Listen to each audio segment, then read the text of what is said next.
What's going on, people? Welcome to another Toronto Hoop Talk live stream. My name is Alam, and today we got a watch along for Raptors and Hornets.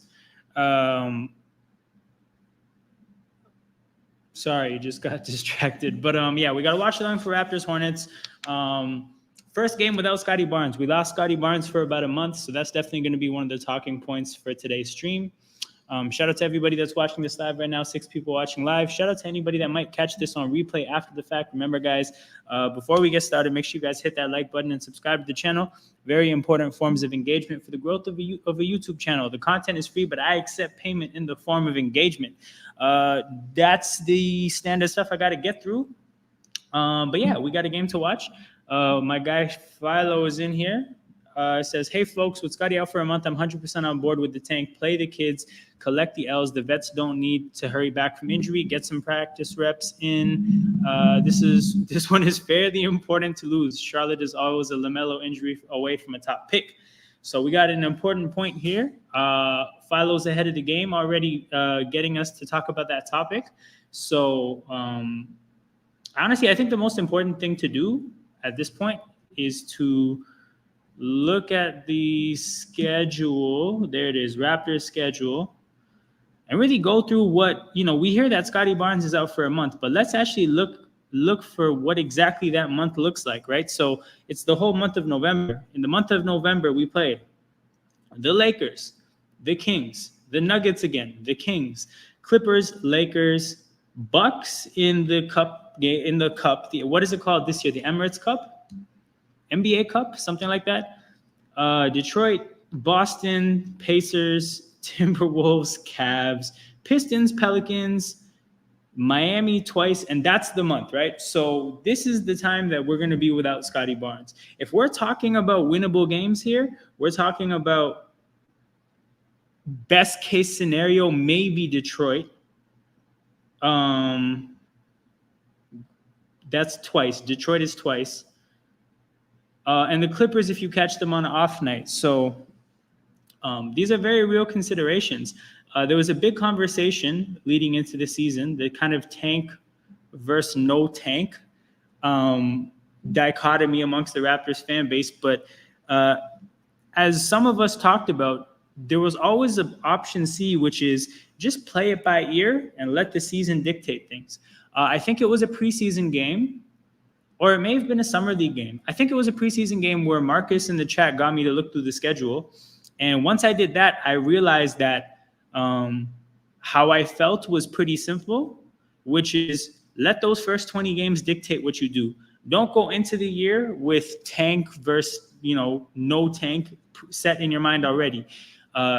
You don't always have to make a decision sometimes. Sometimes the decision will make itself. And I think this year, that's what's happened with Scotty Barnes being out for a month. The decision made itself. We're going to have a really bad record.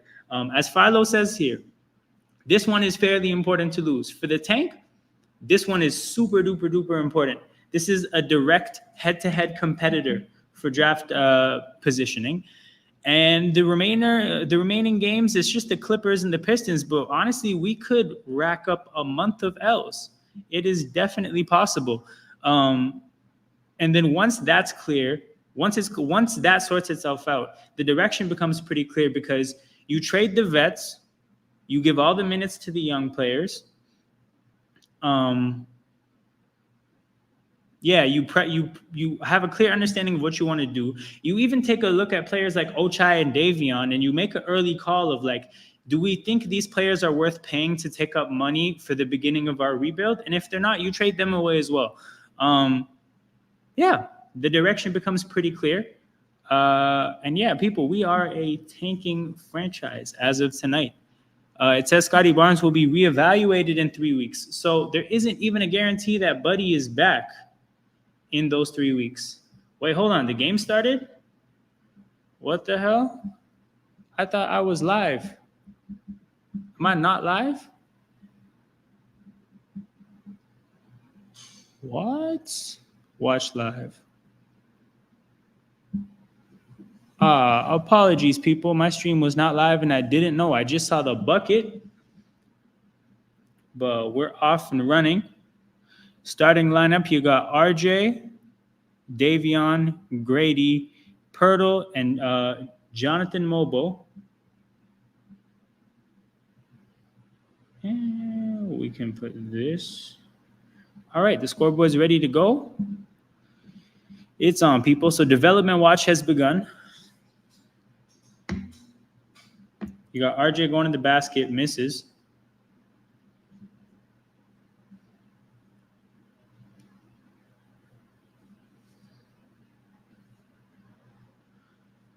You got Grady D'ing up Seth Curry. Imagine that'd be a pretty decent test of Grady running around, tracking a guy that's probably going to be sprinting all over the place during the Hornets' possessions.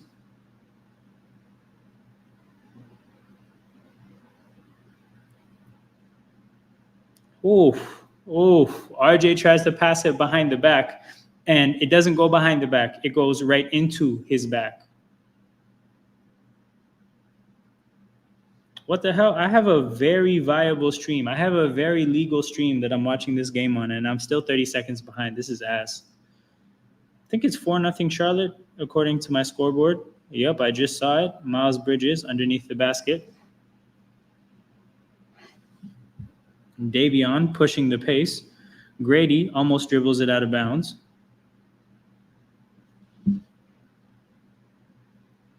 Yeah, the offense looks stuck without Scotty. The flow is definitely not there.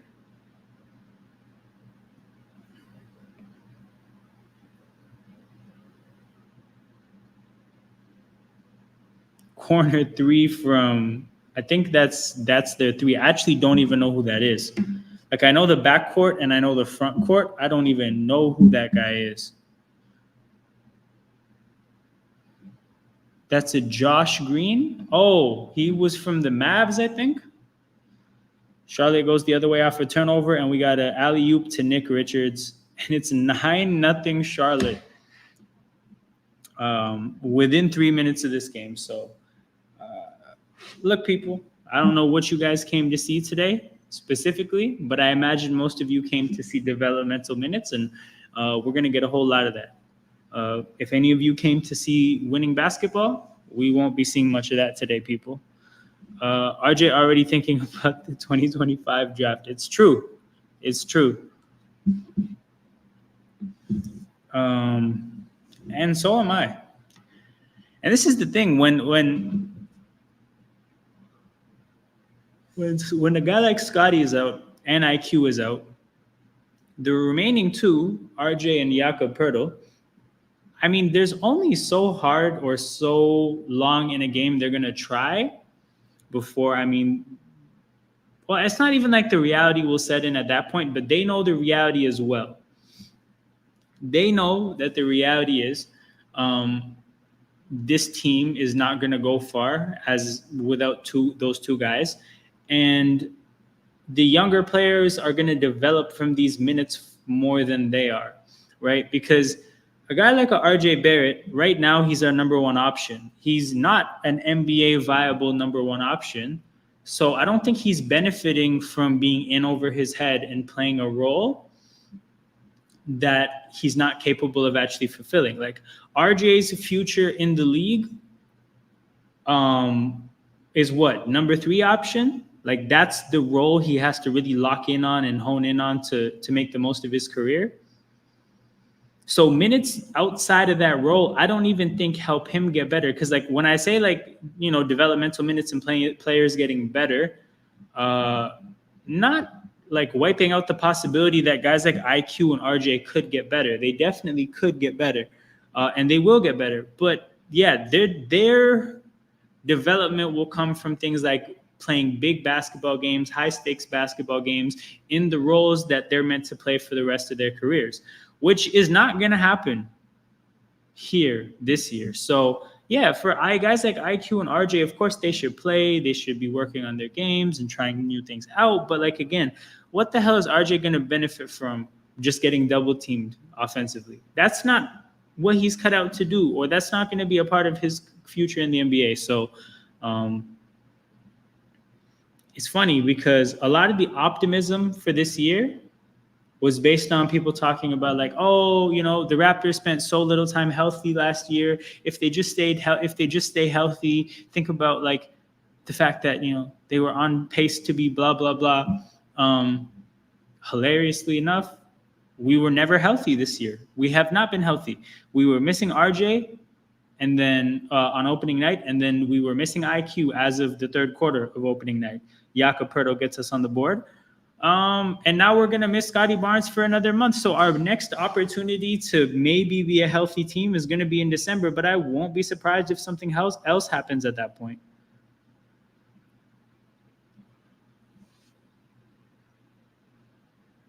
So yeah.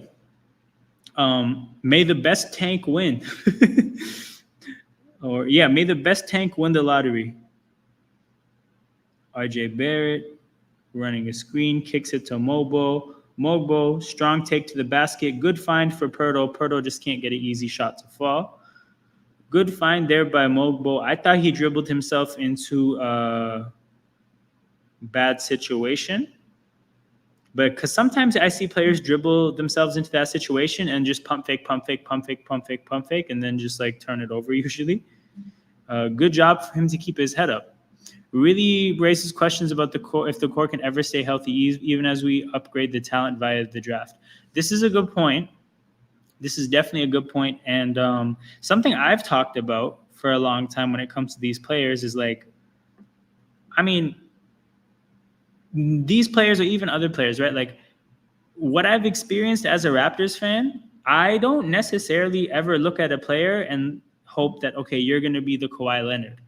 I mean, there's a chance they could be the DeMar DeRozan who helps you get Kawhi Leonard. So when we think about guys like IQ, RJ, even Scotty, honestly, everybody on this team, until you demonstrate to me that you are a high-level playoff performer, I'm not going to work under the assumption that you are. And without knowing that about you, I think everything is on the table. Like I said, like Scotty Barnes, if he becomes Kawhi, like not Kawhi Leonard as in literally the player, but I'm talking about that kind of a piece, like a pivotal piece of a championship team, that would be awesome. I would love that. But if he's not, then at least be DeMar DeRozan. At least be somebody who enters the kind of like or becomes the caliber of player that could conceivably one day be traded for the guy that could be, again, like the needle mover on a championship team. And I think that goes across the board for all the different roles. RJ pulls up,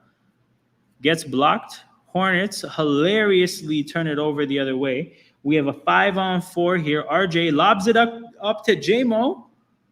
And it's an easy lob. More than enough reach, more than enough athleticism. So within 2 minutes, the Raptors go on their own 7-0 run. They go on their own 7-0 run.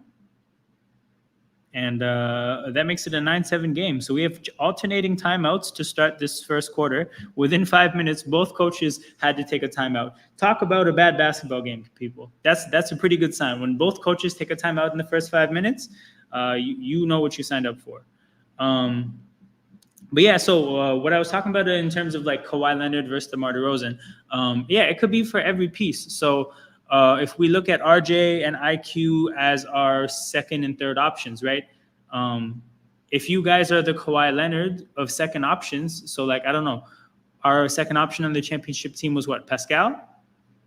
Yeah, I mean, if you become if you could be what Pascal was, great. But if not, at least be somebody that we could maybe trade for that kind of a guy, right? So Jacoby Walter went to the 905 training camp. So he's starting to ramp up physical activity. And my understanding is that he's going to spend the whole of their training camp, with the 905, and then probably start out playing with them.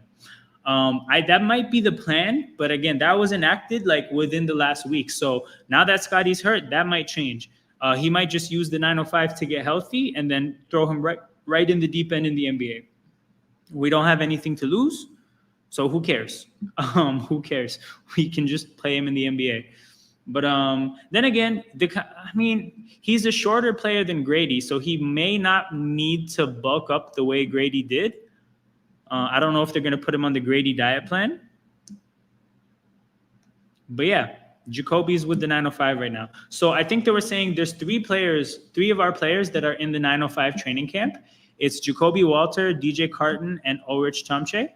So those, it looks like that's going to be it looks like Carton and Chomche are going to be like the core two-way, like there are two-way players. They're going to be like the core Raptors that are a part of the 905. So if you ever go to Mississauga to watch that game, I know Philo said he's from Mississauga. Anybody who goes to the 905 games at Hershey Center, which I think now is Paramount Fine Foods Arena, you're going to see probably DJ Carton and Chomche at the very minimum. But yeah, if Jacoby starts the year out there, I'll probably go to the home opener. I actually am very down to go to 905 games, and just like an open invite to people from the chat. I think it would be kind of cool to gather people from the chat to go to a 905 game. I bring this up tentatively here and there, but if there's people that are into that, I could find a way to get in touch with you guys on social media and we can coordinate that. But yeah, I went to a 905 game when Bruno was there. I went to a 905 game when Boucher was there. Like whenever there's some type of talent that's intriguing, I love going to 905 games. It feels like a big high school environment.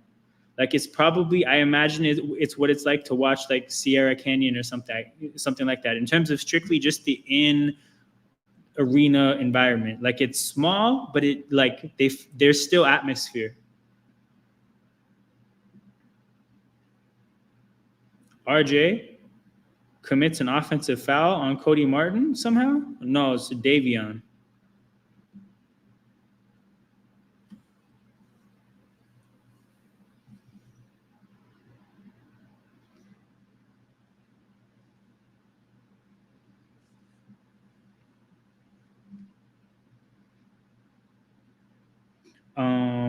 So Miles Bridges has the ball. Passes it to Nick Richard. Great help from the weak side from RJ Barrett to get the block. Miles Bridges. J-Mo does a good job of not biting on anything Bridges does there. RJ, sloppy pass to Davion. Davion pulls up, misses the three. Foul on the court on Trey Mann. I think that's Trey Mann. I'm not sure. I'm not sure which man that is. Ochai checks in the game.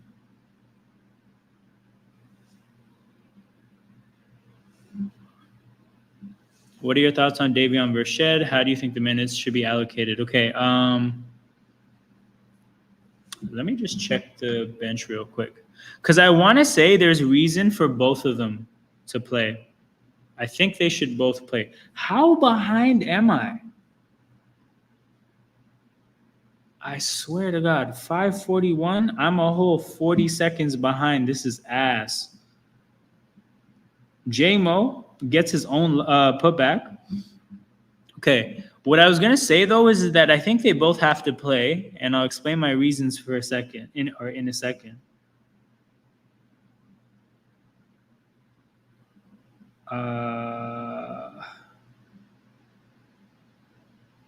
Curry has the ball. Ochai with sticky defense forces Curry into a turnover. J-Mo leads the way in transition, passes it to Grady. Grady confidently goes to the basket, gets it to fall. I'm at 11-11, 5:38. My scoreboard's at 5:04. This is ass. I hate it here. Okay, hold on. So I think that they both have to play because when a team is tanking or rebuilding or whatever words that people put on it, right? A lot of people focus on losing, and losing for a draft or losing for draft positioning is definitely a part of it. But the way I look at tanking, so to speak, is you're in a stage where asset maximization, is that a word? Asset maximizing is the focus of every decision you make, right? So why do you focus on giving minutes to young players? Because young players are appreciating assets, right? They're things that could get more valuable. Like this is strictly looking at things from an asset standpoint. They're players that their value could increase as time goes on. That's who you prioritize investing in by investing minutes in them, right? And then your more veteran players, they're depreciating assets. They're players whose value could drop. That's why you get rid of them now, because their value is in theory highest now, right? So if you look at it, I look at it from an asset standpoint. Shed has to play because he's a growing player, and he's a player who's going to get better for minutes. And taking minutes away from him is simply not managing the asset well. And then if you look at Davion Mitchell, the way you have to look at that asset is he's a guy on a one-year contract. And because he's on a one-year contract, you are going to have to make the decision to either trade him or extend him, because those are the only two ways that's the only way to get value from the asset. If you let the asset just leave for free, you've lost value. The way you retain value is you either trade him or you extend him. Again, the option of trading, you have to play him so that he has value. The option of extending him, you can't extend a player that's not playing, right? So all roads lead to Davion has to play. And then like I already mentioned, Shed has to play because he's a young player that's getting better. So I think both absolutely have to play. And the reason why I wanted to look at the team is I wanted to make sure that doesn't present any problems. But as of right now, it's kind of a necessity, right? They're the backcourt coming off the bench right now. Ochai can complement them. Actually, no, Davion's starting. So in a perfect world, both of them playing would start a logjam or create a logjam. But ultimately, we'll never get to know what the perfect world is like, because nobody's going to stay. Like, the team's not going to be healthy at one point. Again, if everybody was healthy and we had our standard starting five, then you would be stressed about how do I play Davion, Shed, Bruce Brown, Jacoby, and Ochai, and Mogbo, and Boucher, and Olynyk, right? Like, that would be the real issues. And if we ever found ourselves in that situation, I mean, shit, then I guess you have to go Shed 905, Davion, and Battle is another name, and Davion in the NBA. But yeah, I mean, I've gone on a pretty long ramble. I don't know if this question necessarily required all of that. But yeah, those are the thoughts. Holy shit, Bruno is checking into the game. The tank has officially begun, people. Bruno Fernando is the tank commander. Aaron Baines walked so that Bruno Fernando could run.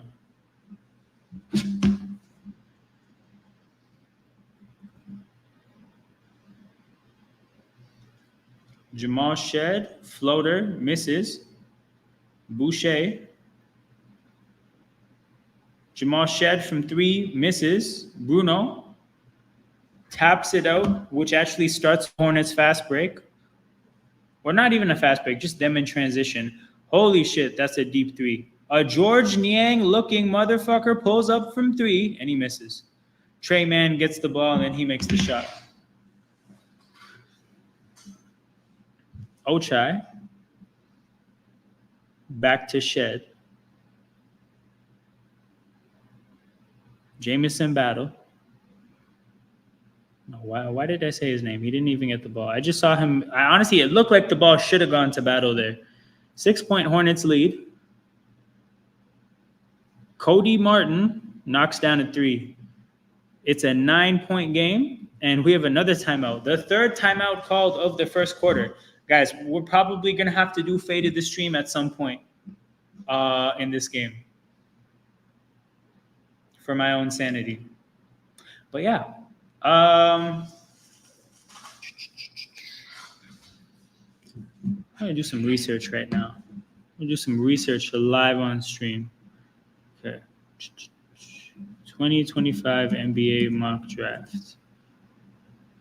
What website do I like? You know what? I like Tankathon. So we got Cooper Flag, Ace Bailey. Okay. Oh, I see why Masai was at Rutgers. You know what? Duke basketball schedule men's. Oh, we're about to do some important research here. Where are some? Okay, so they play Maine. Oh, Duke versus Kentucky, Tuesday, November 12th. I think I'm busy that day. Damn, that'd be a good one. Okay, guys, I think Tuesday, November 12th, Watchalong, maybe. Duke versus Kentucky. So actually, yeah, we're gonna plan this out, but we're gonna do some of these games. Whenever Duke plays like a ranked opponent, so Kentucky here, whenever Duke plays these good teams, we're gonna do Cooper flag watches. And then let me see Rutgers.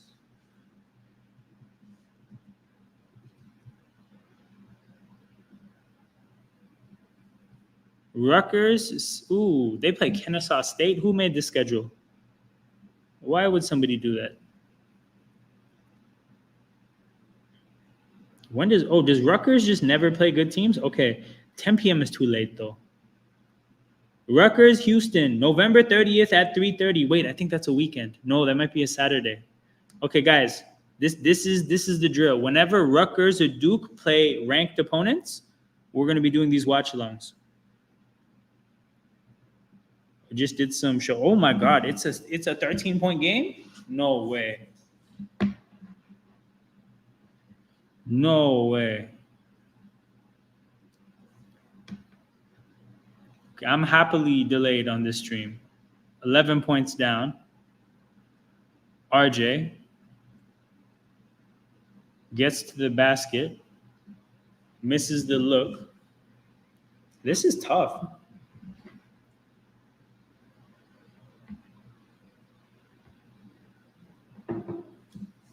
Trey Mann, floater, 26-13. Is it possible to call another timeout?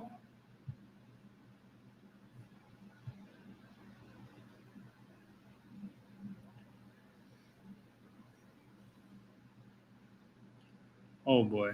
Battle, pulls up, misses. Ball goes out of bounds. Okay, then does the timeout get called here?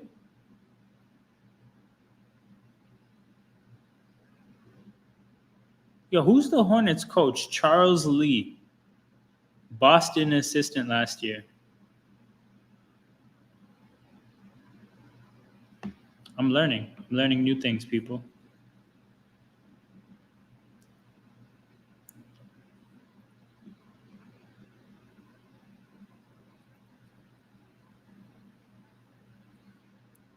RJ gets the ball back. Only a 53% chance to get a top 4 pick, even if we finish last. It'll be too depressing at the lottery if I spend all season watching Duke and Rutgers. You're right, bro. The stakes would be really, really high. But the thing is, it looks like with Duke and Rutgers, they're responsible for the top 3 prospects, right? So you would have to have a really, really shitty lottery. You know what? No, hold on. Do I still have that tab open? We'll look at the other schools. See what else? Because the thing is, I don't think there's enough prospects.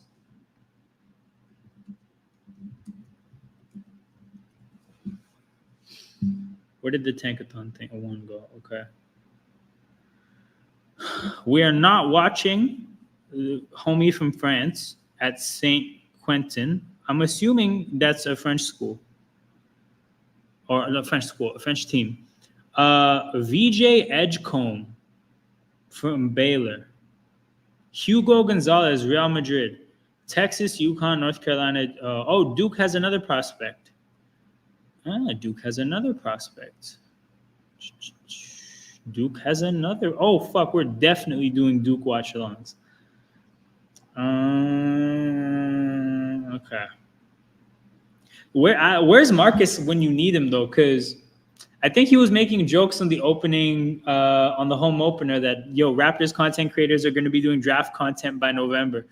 Real shit. It's October 30th, and we're actually we're preparing the draft content live on stream, people. J-Mo shooting free throws. I don't think there's any other school that has like enough prospects to be worth watching. Maybe North Carolina, but that's not top. Like, it's not worth it. Okay, Duke and Rutgers. That's gonna be it, people. Those are the only. Hold on, let me see. Nolan Traore. Who is this?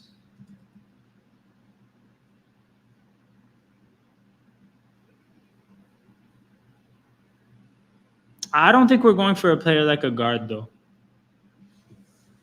I swear to God, that's not what we need. We're down 14 at halftime. We're down halftime at the end of the first quarter. It's 30-16. The tank is very much on. So I'm probably gonna do fade of the stream in the third quarter. There will be a number at which, if the Hornets get the lead to that number, we cut the stream short. I'm definitely at least go get through the first half, though. We can do a couple things to spend the time.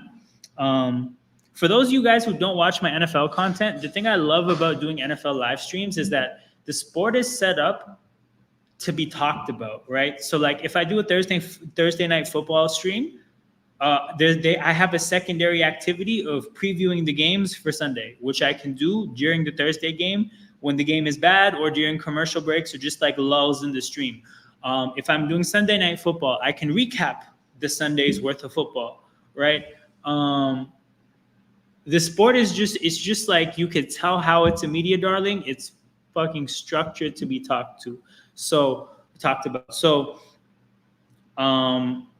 I love doing this stuff. Like, we can chill, watch the game, and then actually look at things like contracts and the salary cap situation of the future, and draft picks and all these things, right? So I don't mind doing that at all. So I think we'll probably do that for the next little bit. Masai better not trade our first rounder this year for an unathletic center again. Still scratching my head about the Proto trade. Yeah, the Proto trade, that was one where at the time he made it, he had so much credit in the bank that everybody had the same reaction of like, holy shit, this makes no sense to me, but in Masai we trust, so fuck it, right? I think that's how a lot of us felt, but it hasn't aged well at all.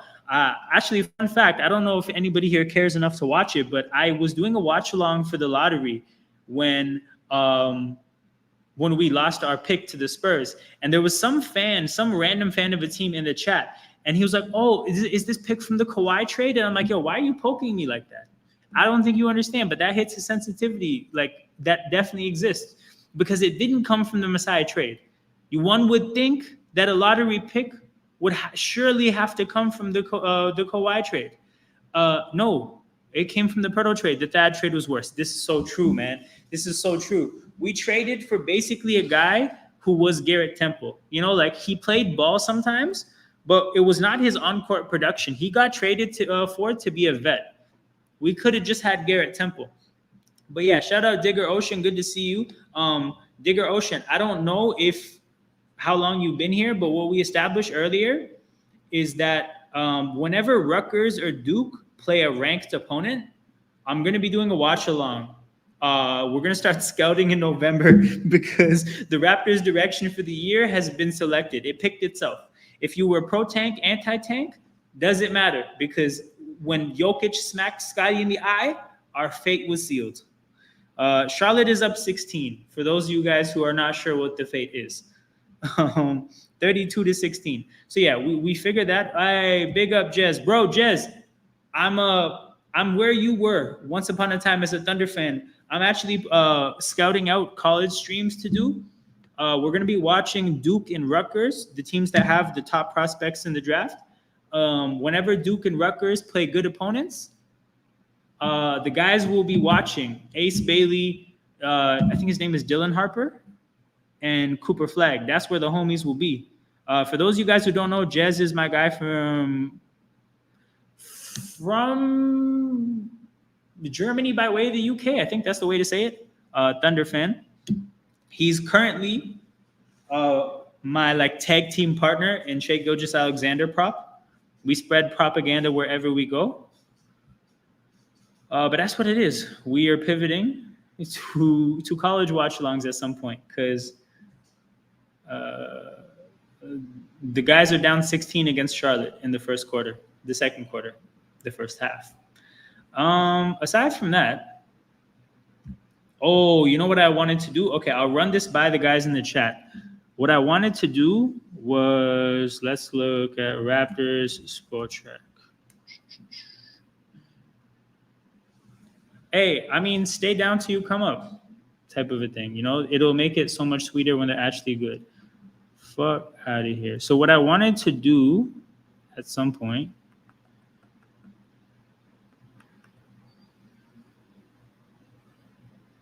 I'll probably do this next week. So I'm realizing during the West Coast road trip, where all the games are obviously too late to do watch-alongs for, I'll probably just do like streams based on topics. But like kind of what I wanted to do was go through the contracts and then kind of identify the next point a decision has to be made with every player, right? And the context of this idea is, if you think about how we got here, it's basically asset mismanagement with Pascal Siakam, Fred VanVleet, and OG Anunoby, right? Those are three guys that all should have been traded significantly earlier than they either were traded or, again, just before it was considered to trade them, right? So Pascal should have been traded a year earlier. OG should have been traded a year earlier. VanVleet should have been traded, period. So when you fail to make the decision at the right time, you put yourself in a corner where you either get nothing or you don't get the value you should be getting. So with that in mind, what I wanted to do is kind of go player by player and identify like when the next decision to be made is. So IQ, right? IQ is under contract for 1, 2, 3, 4, 5 years. So the decision point for him is after 26, 27, right? You want to make that call with 2 years left on his contract. Okay, cool. Is this guy a part of our core long term? Do we understand our roster and how he fits in with our roster? And does it make sense to say that, you know what? Yeah, this guy should be a part of the future long term. He fits within a winning team. If that's the case, 20, 27, 28, then you move forward under the idea that we pay him when it's time to pay him. And if he's not, you have to get serious about trading him at that point, right? So that's that kind of the concept what I'm going for. So RJ Barrett, like 2 years, again, the point is this upcoming offseason. So it's tough, but at the end of the year, I think you have to make that kind of a call. This is kind of what I wanted to get into. So how many games did the Raptors win in November out of 15 games? Oh, Digger Ocean. I actually went through this before. I think there's only 3 winnable games, and I think we win one of them. That might sound crazy to you guys, but I think the Raptors win 1 game this month. The tank is well and truly on. But yeah, big up, time to shine. This is what it is, bro. A lot of people are talking about like to tank or not to tank. And it didn't matter in the end because Jokic would decide our fate for us. Remember when we lost Kawhi to the Clippers? Rumor was that Masai didn't want to trade Pascal plus picks for Paul George, who Kawhi wanted. Does the Lowry win any titles? Oh, okay. Hold on. Gotta drink my water for this. So let me see if I can find what that trade was because I actually think it was bigger than this. Paul George Raptors trade. Okay. Bet. Here we go. We got the Woj report. Where is it?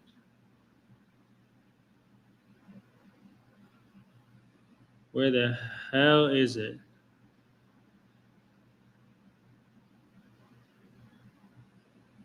Wait. Okay.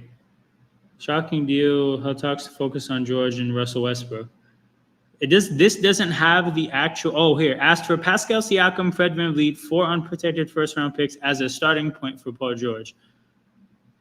Why did I remember OG being a part of it? Okay, I guess I was wrong. So does this core win anything? So basically, our starting lineup at this point is Russ, Kyle Lowry, OG, Paul George. Actually, no. How do we play at this point? You know what? I think we win in the bubble against that Lakers team. And then I think the year after that, the Bucks won, right? You know what? I think we probably beat the Bucks, but maybe not. I don't know. That one's contentious. And then after that, who won? Oh, I think the Warriors won after that. No, we had the Warriors number. No, man, we knew how to play. Nick Nurse box and ones against Steph Curry, man. Strap that boy up. That's something that I wish more basketball players did. I love the seatbelt celebration in football. It's amazing. That's someone like Presti played it well with PG Melo Russ. Presti actually made the greatest trade ever. That Paul George trade is the greatest trade ever. If they made this trade with the Raptors, that would be depressing.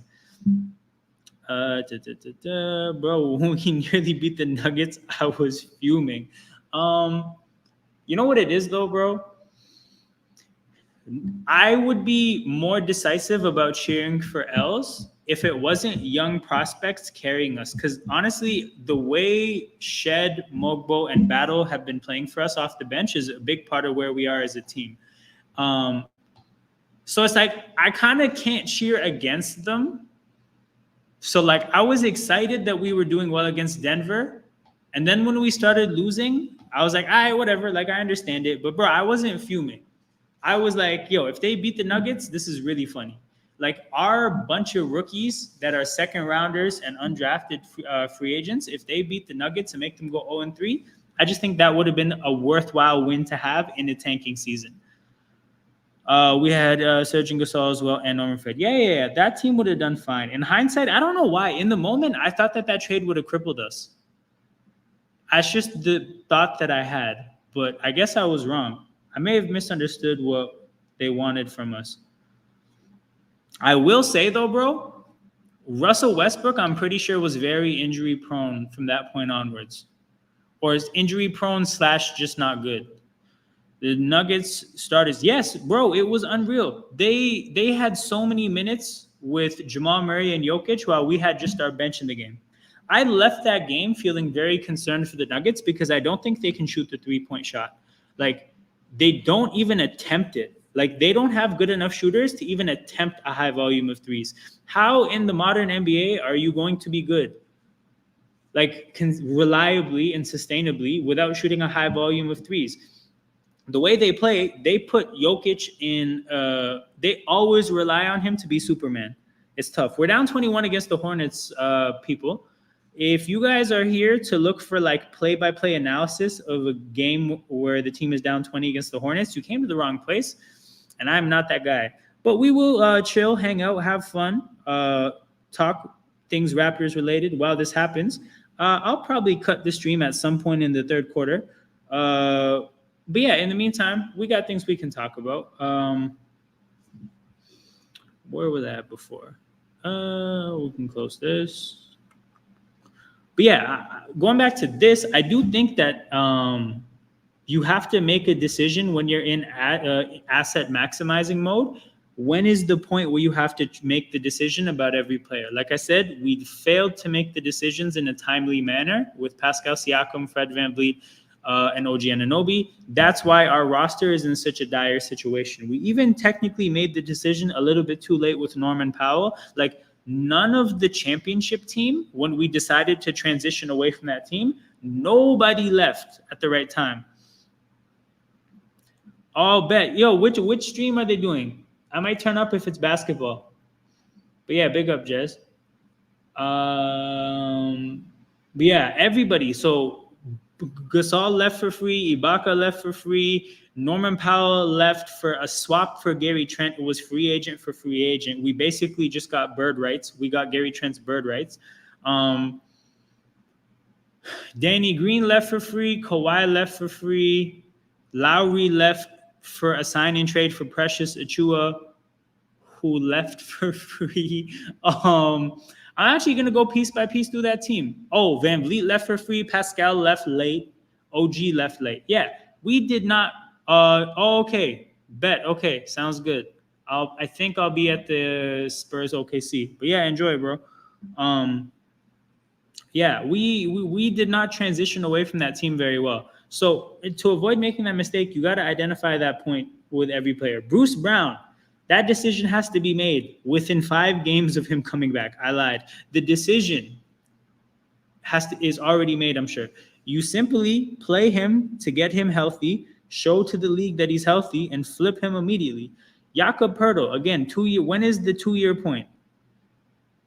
Hold on. Is this a player option? What's green? Oh, player option. Shit, no, I didn't want to go to the last page. Okay, Jakob Poeltl very well might be at the point where there's only 2 years left on his deal if he goes for that opt-out. So you got to make that call on Jakob Poeltl this year, because again, if he plays out this year and now he's a player with 1 year left on his deal, he's on his way to free agency, worth less value when a team has to pay him pretty soon after trading for him. Chris Boucher, the decision should be made. Kelly Olynyk, not the kind of player you can get much value from. Neither is Chris Boucher, to be fair. But I think with Kelly Olynyk, he'll be valuable or he'll have more value as an expiring contract next year. I think Kelly Olynyk, you just have to roster this year, trade in the offseason. Unless they look at him like this is our vet, because he's like, obviously, the Raptors mean a lot to him. He's a veteran player.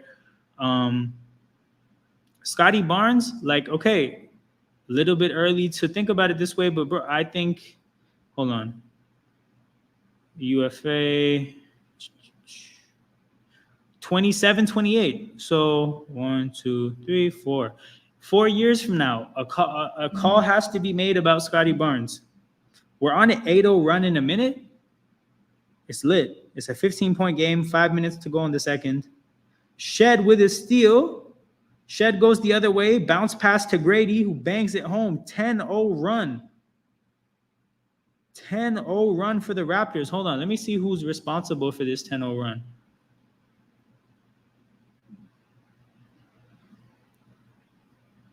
RJ made a 3. Grady with a 2. Shed with a 3. Okay, you love to see it. 54-41 Raptors, but we still have Boucher. We indeed do have Boucher, Digger Ocean. You're not wrong. Davion Mitchell, again, restricted free agent. He's in a position where he demands a contract. You have to make a decision really quickly with him. Is he worth paying? If not, you got to trade him before the deadline.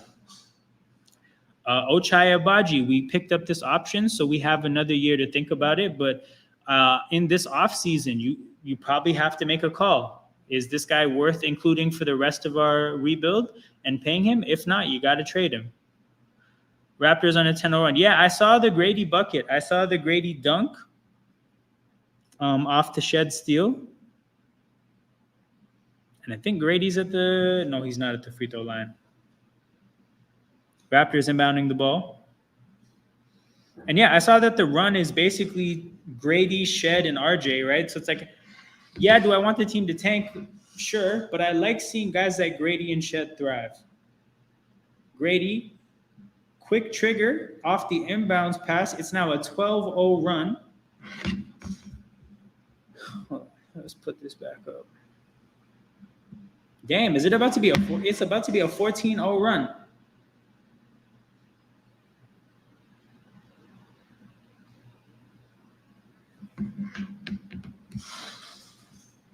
You can trust the Hornets to do something diabolical like that. What a horrible shot. Boucher got out in transition in front of everybody. It's a 9-point game. 54-45. I'm at 4:17 left in the second.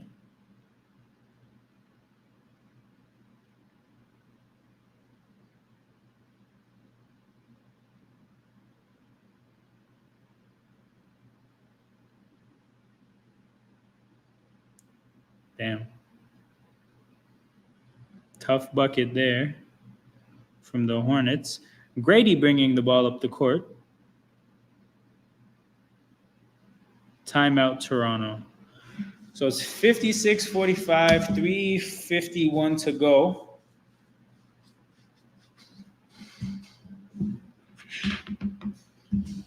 Why are we calling a timeout when we're on a run? Great question. Great question. Let the guys play. They have something going. You call a timeout there, but not.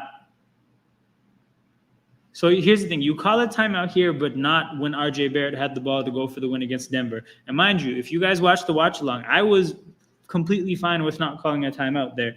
But the purpose of not calling a timeout, or at least the thing that you're accomplishing by not calling a timeout in that situation is that you're letting the flow of the game continue. Like, that's the only upside. The upside in calling a timeout is you get to drop a play, you get to inbound a play, you get to plan a lot of things out, you can make subs. There's so many upsides to calling a timeout. The only reason not to call a timeout is to just continue the flow of the game. If you're a flow of the game ass person, then this is a flow of the game situation where far more than that basket was against RJ Barrett when RJ Barrett had the ball, right? This is a situation where the team is on a 12-2 run. You let that flow continue, in my humble opinion. But it is what it is, people. It is what it is.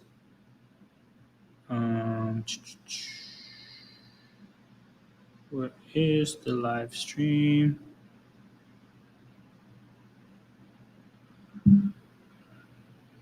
Oh shit, I got a new subscriber. Shout out to whoever subscribed, real one. If you're subscribing during the blowout against Charlotte, you're a real one, and I appreciate you. Up to 221 subs now.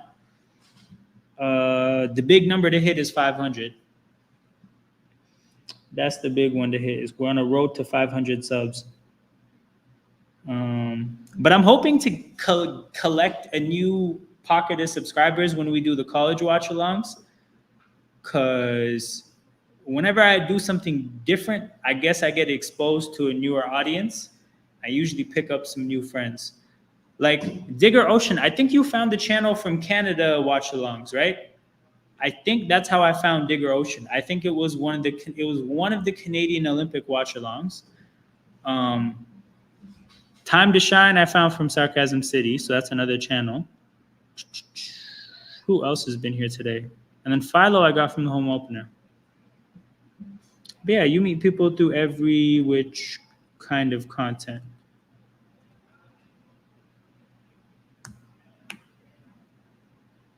Oh, you were around last year? Say word. Okay, hold on. Last year, what? I feel like I was inconsistent streaming last year. When was I streaming last year? Oh, was it around past the trades? Like, I feel like I was streaming a lot around the time OG got traded, and I was streaming around when Pascal Siakam got traded. I think those were the things that really got me. But to be honest, it's only this year that I feel like I'm like serious in life about making this work. This is kind of was something experimental up until this point. But now the commitment is real.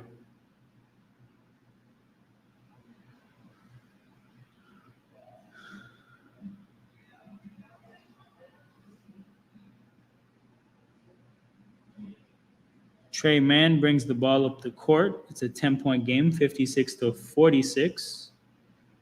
Jamal Shed loses LaMelo. LaMelo, outrageous amounts of selfishness there to beat two defenders and then try to finish at the basket over two more defenders. He tried to score on the entire Raptors team.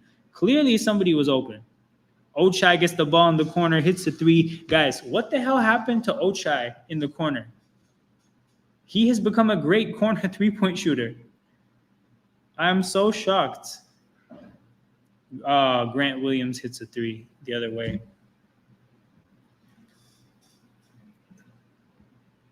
I still can't believe this guy attempted 18 threes in a game. They should have arrested him after that game. That's criminal.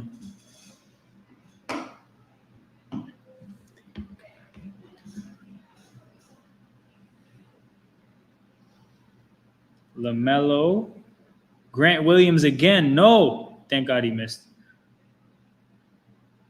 Oh, yeah. This is a rookie. T1 Salon, I think. T1 Salon. Boucher at the basket. Finishes around Grant Williams. We got a back and forth affair all of a sudden. What the hell is wrong with the scoreboard?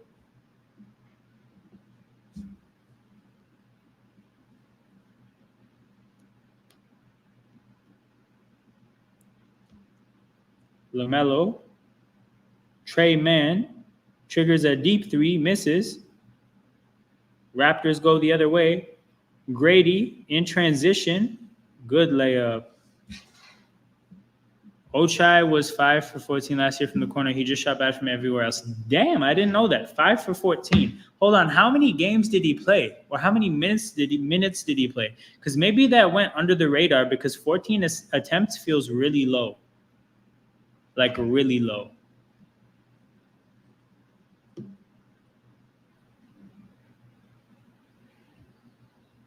61-55. Turnover from Shed trying to find a cutting Boucher.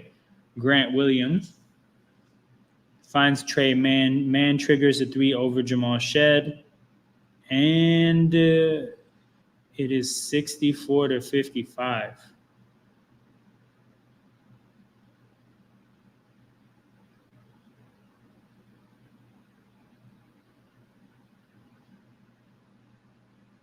Ochai gets fouled. But yeah, actually, that's a good bit of information, Digger Ocean. Let me do some of my own research. Ochai Baji stats.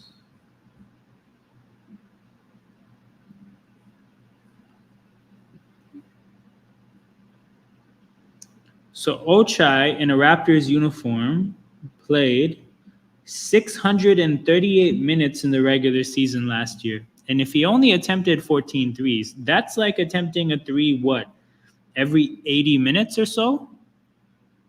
Yeah, so you got the averages, I got the total. If he's attempting a three every 80 minutes playing 20, so he attempted a corner three every 4 games. I think that's why it didn't stand out to me. And like I didn't really notice because, yeah, I did not know his numbers were like respectable from there.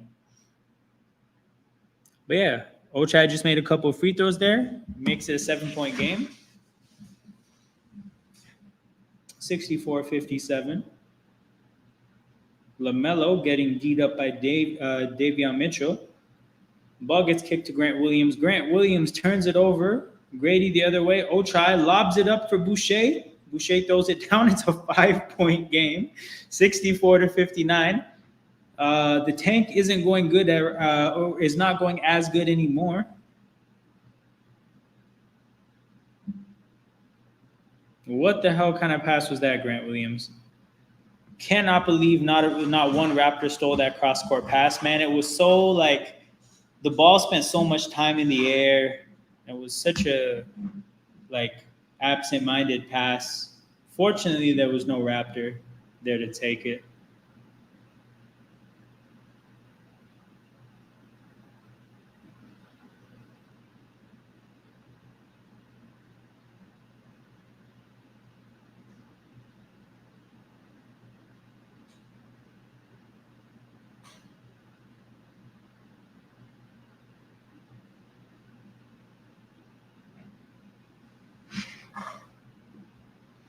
$27 for 65. Percentage-wise, that's really good. Like that's what, 40%-ish?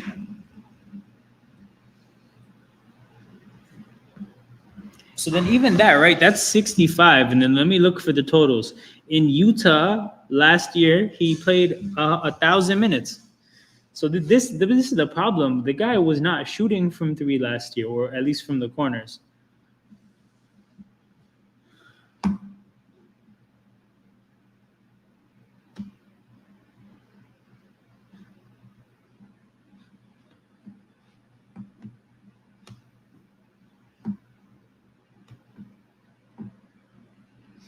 Back to Davion versus Shed. I think Shed is already better than Davion. As for Davion as an asset, we got him in a salary dump, 2 second-round picks. For taking him, letting him walk is a plus.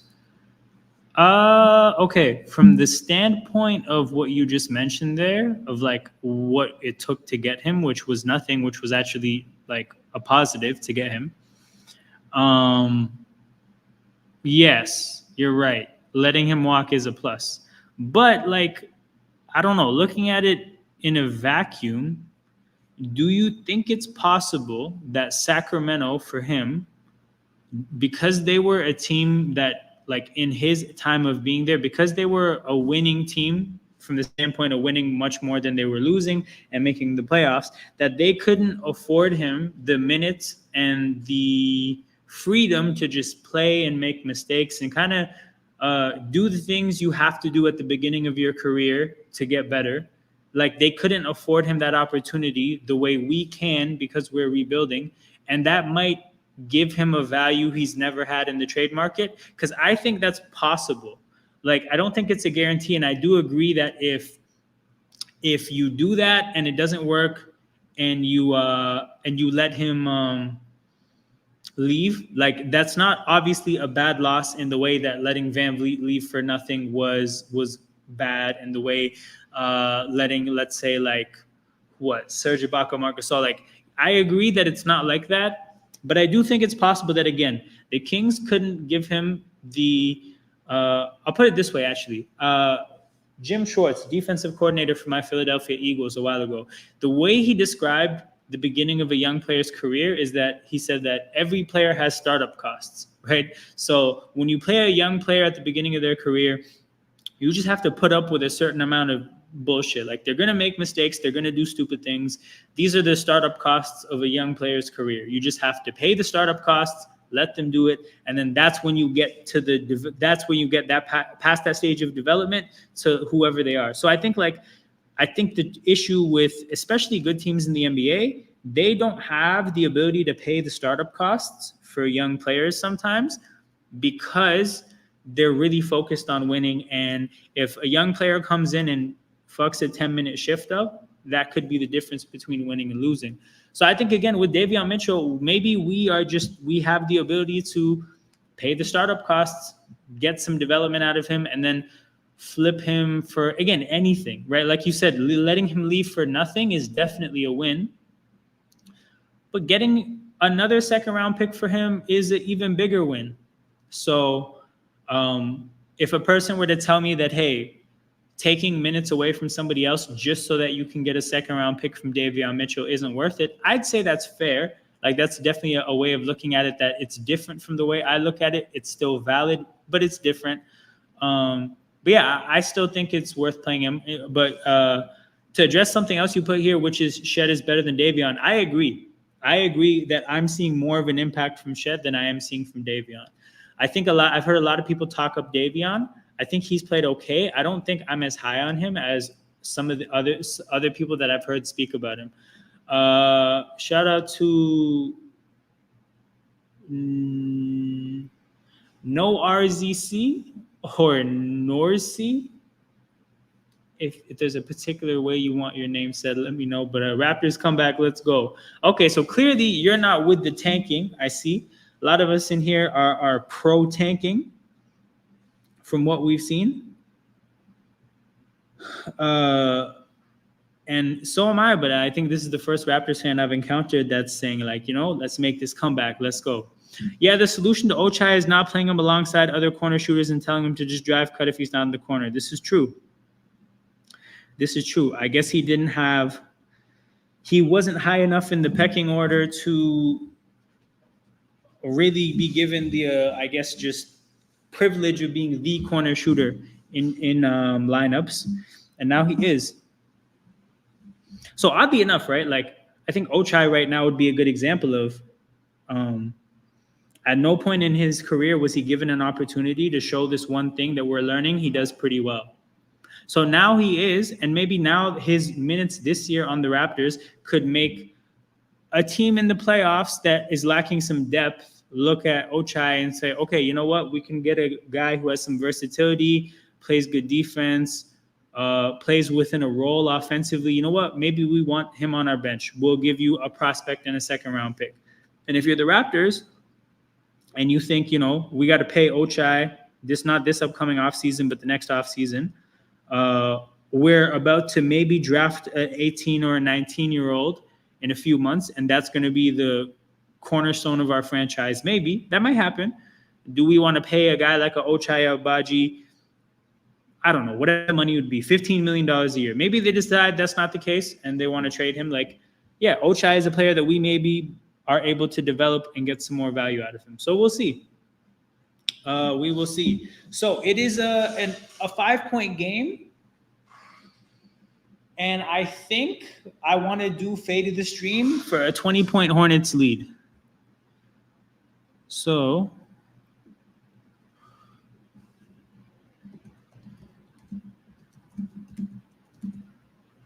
there we go. Got the banner up, people. Fade of the stream. Stream ends if Charlotte goes up 20. These are the rules for the second half, people. I will be here so long as it's not a 20-point game.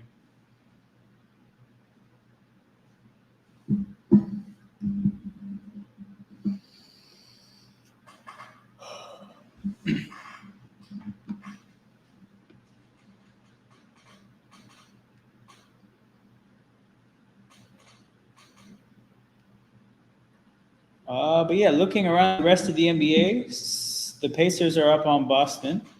Boston still hasn't lost a game. The Pistons are up on the Sixers. Have the Sixers got any of their players back? Nope. If the Raptors win by 20, you have to wear a Halloween costume to start the next stream. You know what? You got a deal. You got a deal, Digger Ocean. We're going to do that. We're going to do that. That sounds funny. Okay, let's do it. If the Raptors win by 20, I will wear a Halloween costume.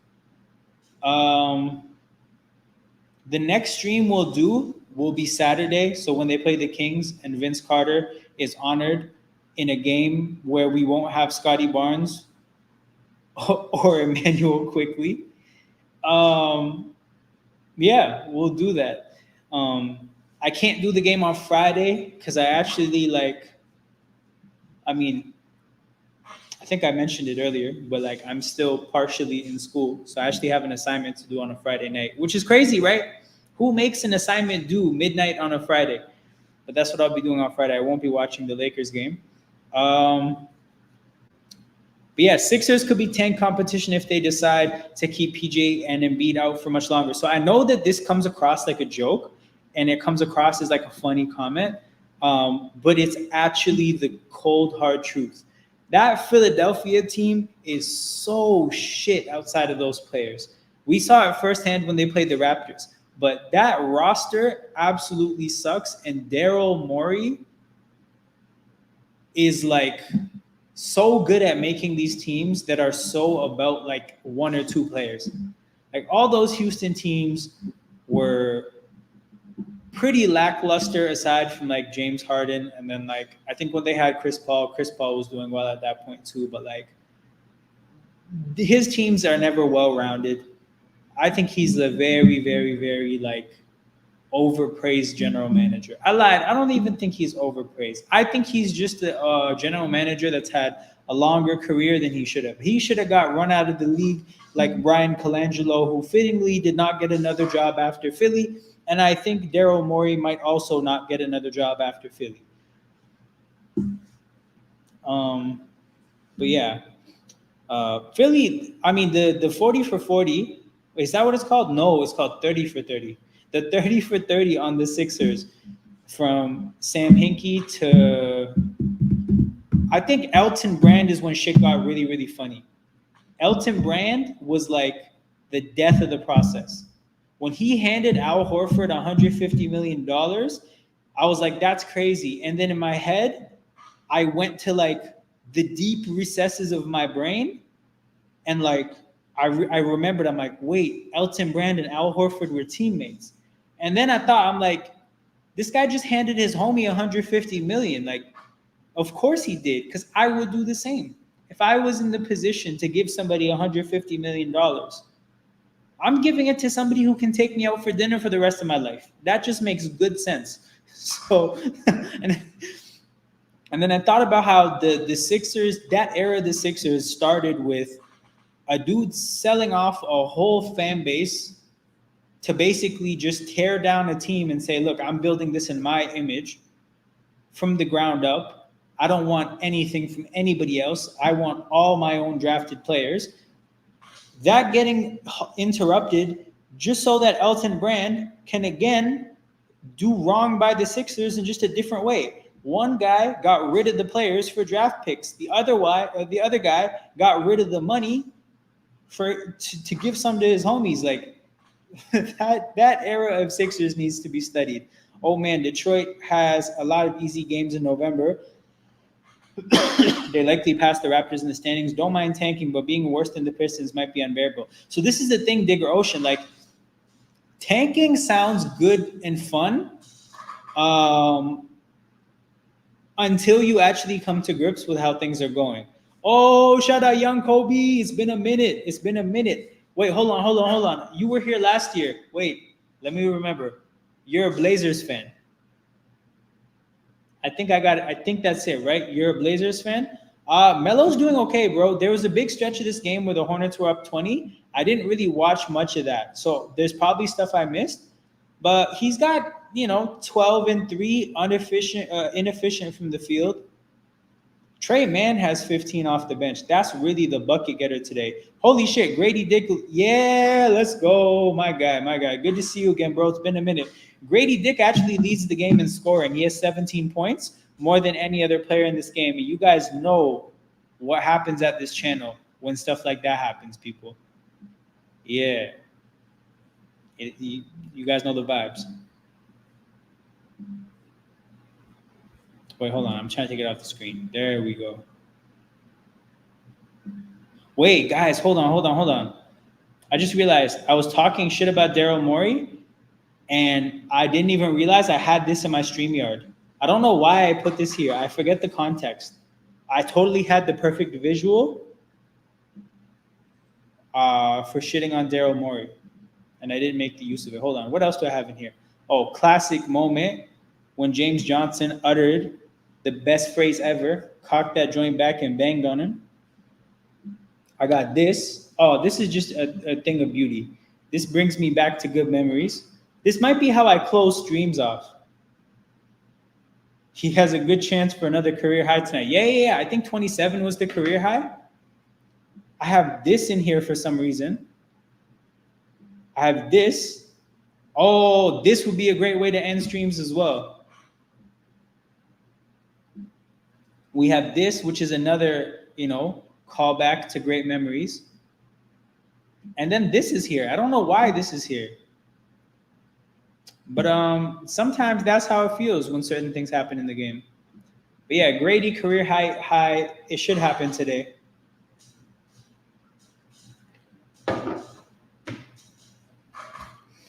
Yeah, shout out to all the people trickling in.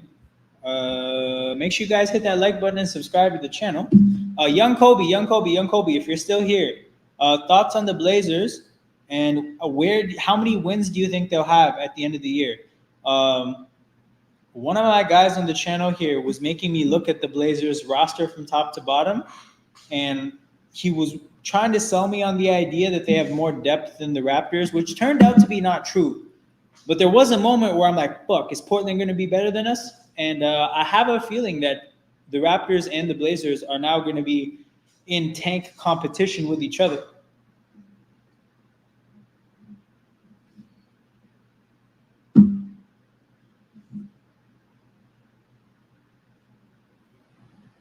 What the hell is wrong with this app?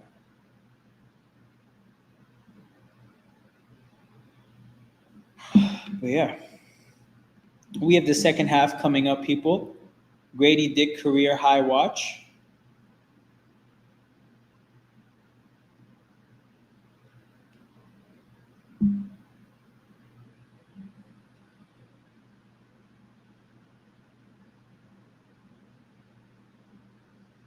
$25 to $35 wins. They have no offensive consistency. It's just ISO ball. That just ISO ball comment, that's solid if you're in a tanking situation.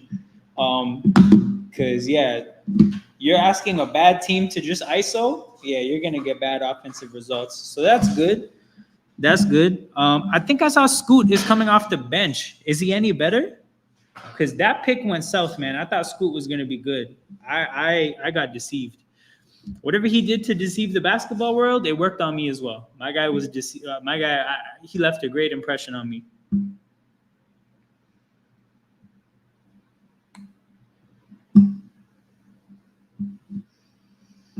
Oh, there was one hot take about Scoot that was like, it's so funny in hindsight. I remember hearing somebody talking about how Scoot and Wemby was going to be part 2 to Zion and Ja, where like Zion is like Wemby, and the fact that like there's so much hype and so much talk about how rare and unique this prospect is, but quietly it's going to be the second guy who's just like a hooper point guard is going to be the better prospect.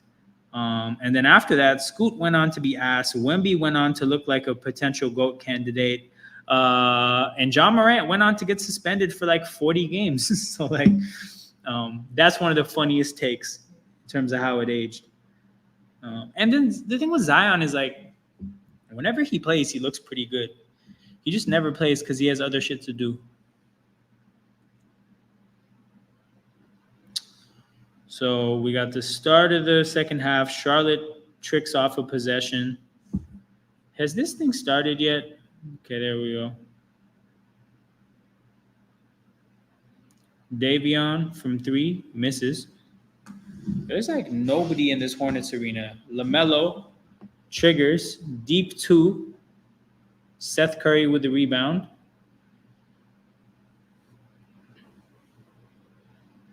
LaMelo floater off back rim. Damn, Nick Richards and 1.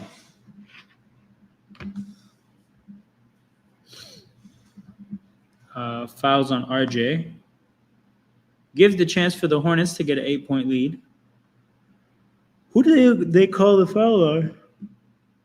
Oh, it wasn't Perdo, it was RJ. Nick Richards with 12 and 9 so far.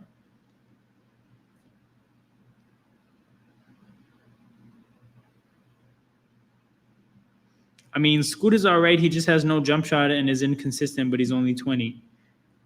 Damn, that's tough. But he's only 20 is doing a lot of heavy lifting there because everything else you said sounds really concerning.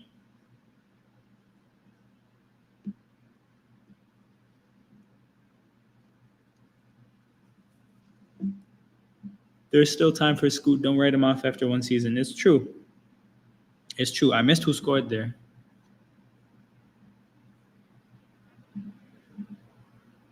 Do I have to reset this? Where are the plays? Oh, Mogbo made a shot here. Mogbo in traffic to the basket.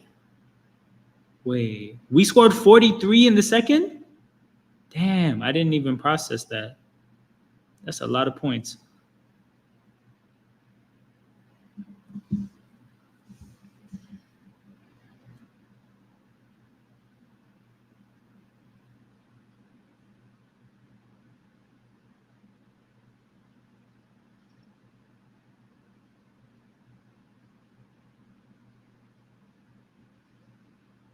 Seth Curry inbounds to Josh Green.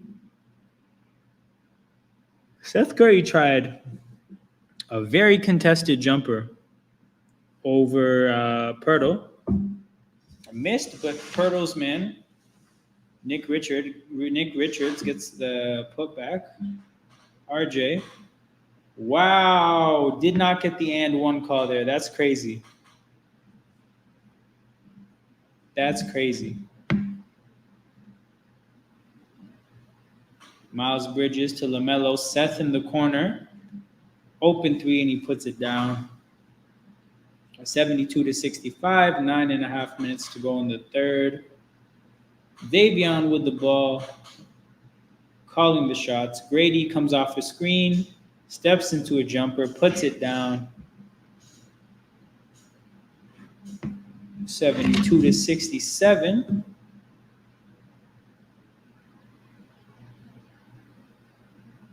Miles Bridges. Damn, Miles Bridges hits a 3.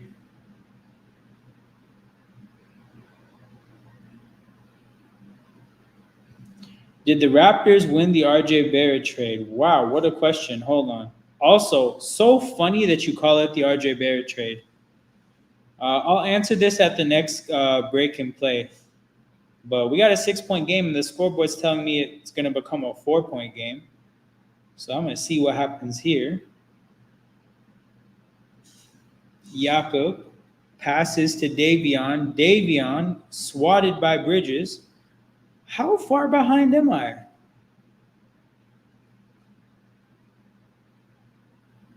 RJ, 3-on-2.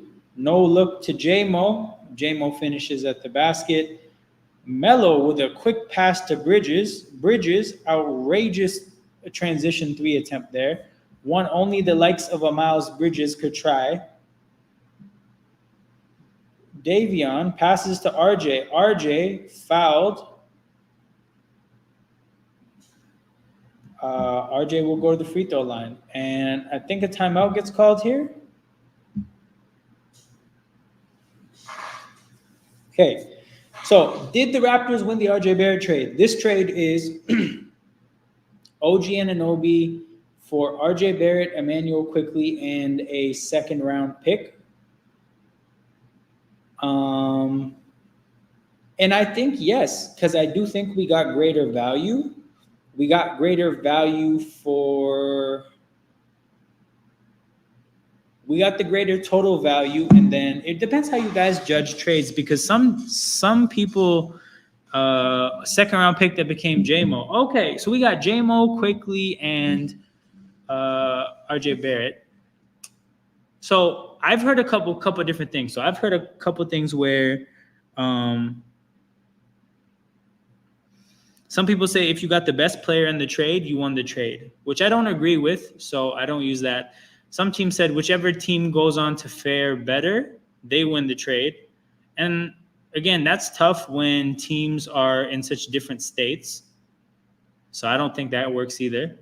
Yeah, I do think the Raptors won. This is a good point. OG is injured a lot, and here's the thing. So OG is, from an asset standpoint to a team, super annoying, because you're always going to have to pay him based off potential, but you're never going to get what you pay for, right? So he's going to command a certain dollar that is based on all the teams in the NBA are looking at his skill set and what they've seen from him and how valuable he could be to a contender, and are saying, okay, shit, that's worth money, right?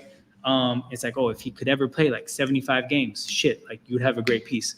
But then the reality is he's gonna go play like 55, right? So you're paying for a part-time hooper, like, so that's never gonna be bang for your buck. But yeah, he's a damn good player. So from that standpoint, like, we got RJ, who's been very reliable.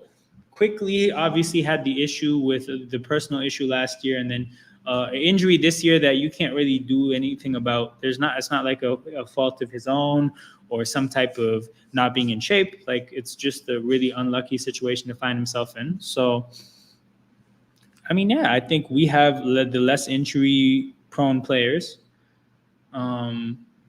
JMO looks solid. Yeah, I think we definitely won the trade.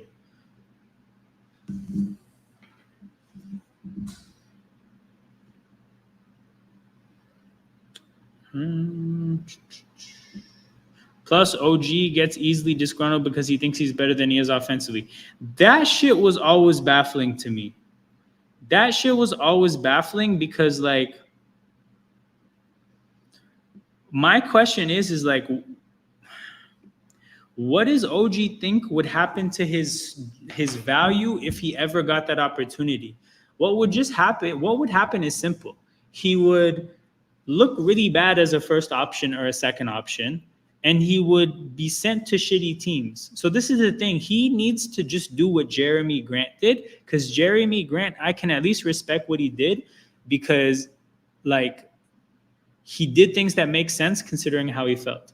He thought he was better than being on Portland. No, where was he? No, Denver. He thought he was better than being a role player on Denver. So he said, send me to Detroit. Let me show my value. He went to Detroit. He tried his best. He did whatever he could do. And then he got a big payday in Portland. No, he got traded to Portland and got a big payday there. He's happy to just get big checks to be probably in a bigger role than he should be on a bad team. I mean, OG, if that's what you want, just say that and just do that. But to constantly be on these good teams where you don't belong in a certain role, and to just be upset about not being there, but then not, like, I don't know. I kind of find it annoying when people are frustrated, but then they don't take action on their frustration. Like, you can do things to make yourself less frustrated. Simply just do those things, and maybe you'll be less frustrated. 76-72, Seth Curry at the free throw line. During one of the purple games, why did I call them that? One of the games where they're wearing throwbacks, I'm gonna wear my Del Curry jersey. I got a Del Curry throwback jersey, the one that looks just like the throwbacks we're wearing this year. It's pretty fire. Basically, when Drake wore the Del Curry jersey during the finals, I think Mitchell and Ness sold the jersey and I bought it then. Maybe I'll wear it the next time we play the Hornets or the next time we play the Warriors. I think 5 years from now, Mobo, Might be the best player we got in that trade. I hear you. I hear you. I think forwards are the most valuable pieces to teams. I think if all things are even from a value standpoint, like a 10 out of 10 forward will always be more important to a team than a 10 out of 10 guard or a 10 out of 10 center. And then the same applies for, again, like 7 out of 10s and 4 out of 10s, you know? I think athletic, versatile forwards with just good feel for the game. Like, again, our whole Vision 6-9 was built on the fact of, like, let's get the most premium traits in this sport. Let's get all of them except shooting and then see what we can do. Because shooting is, in theory, the one premium skill that can be taught, whereas physical traits can't be taught, and I think some would say feel and just natural understanding can't be taught. And it's a 1-point game, 77-76. Nick Richards at the free throw line. And misses the first one. Boucher and Ochai check in. Yo, this is bad, man. All this young players playing good shit was fun, but now we might take a lead.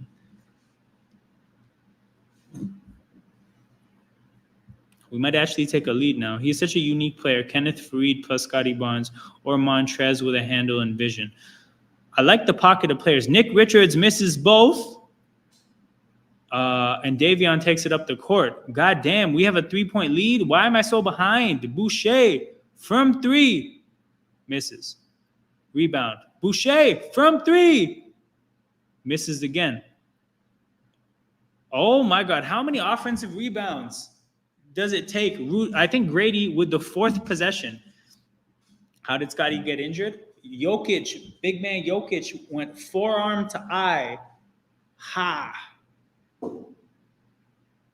Oh my God. We score off another offensive rebound. We will not make the first shot. Anyways, 3-point game, 6 minutes to go. I'm about 30 seconds behind my own scoreboard.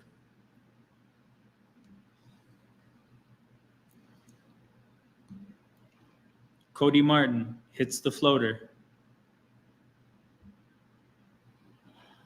80-79.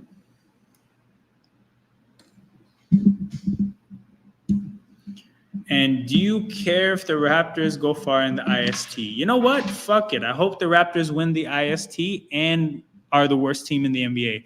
Because you get what? 4 wins? If you get, okay, let's say the Raptors, they can get 4 wins from the IST and lose bare other games, and they'll be fine. But do I care if here's the thing. Do I care if the Raptors go far in the IST? Yes, because that would be cool. Do I care if the Raptors don't go far in the IST? No. If they suck in the IST, I don't feel like I lost anything, personally. If they trade Pirtle this season and don't get a center back and Kelly Olynyk can't start many games, who do you think they play? I think they play Boucher because I think they play Chomche if they're all the way. You know what? No, I think they play Chomche if he really impresses in Mississauga. I think they play.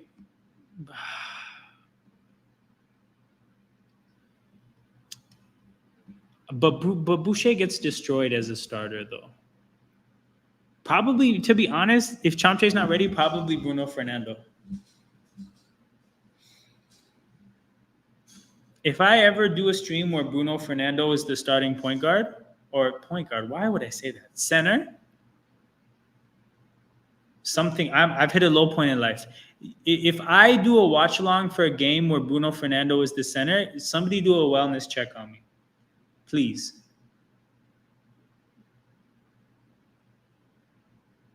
Davion picking up Trey Mann. Cody Martin. What? He made that? God damn.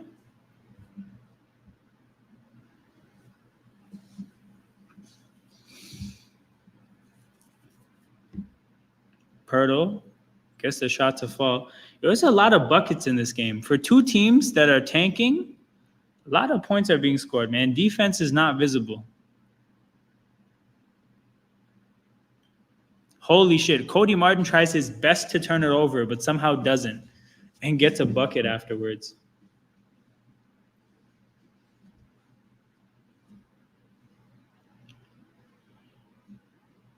Ochai. Wow, man. Ochai, also good at the basket. Digger Ocean, was Ochai also quietly a good finisher at the basket and I didn't know? Because it's not even that he's making good, easy, like open looks. Contested, fouled, all that shit. He's making all these buckets.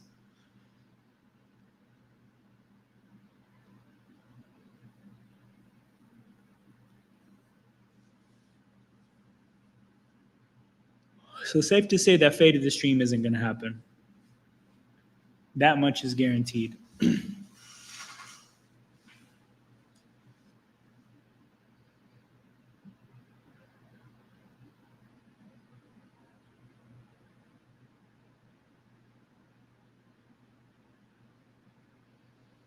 $89, $87.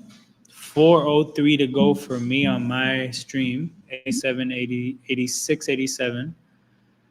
86, 89, 87.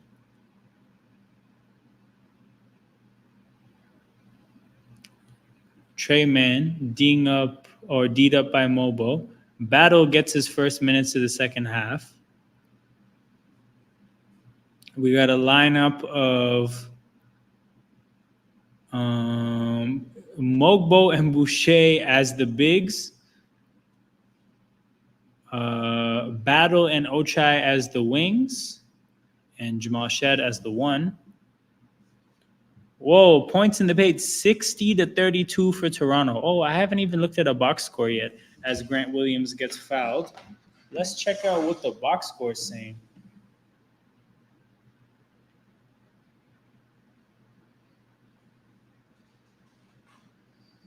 So field goal percentages, we're shooting 58, they're shooting 52. Three-pointers, we're shooting 32, they're shooting 48% from three. Free throws, neither team has many. Rebounds are about even. Turnovers are remotely similar.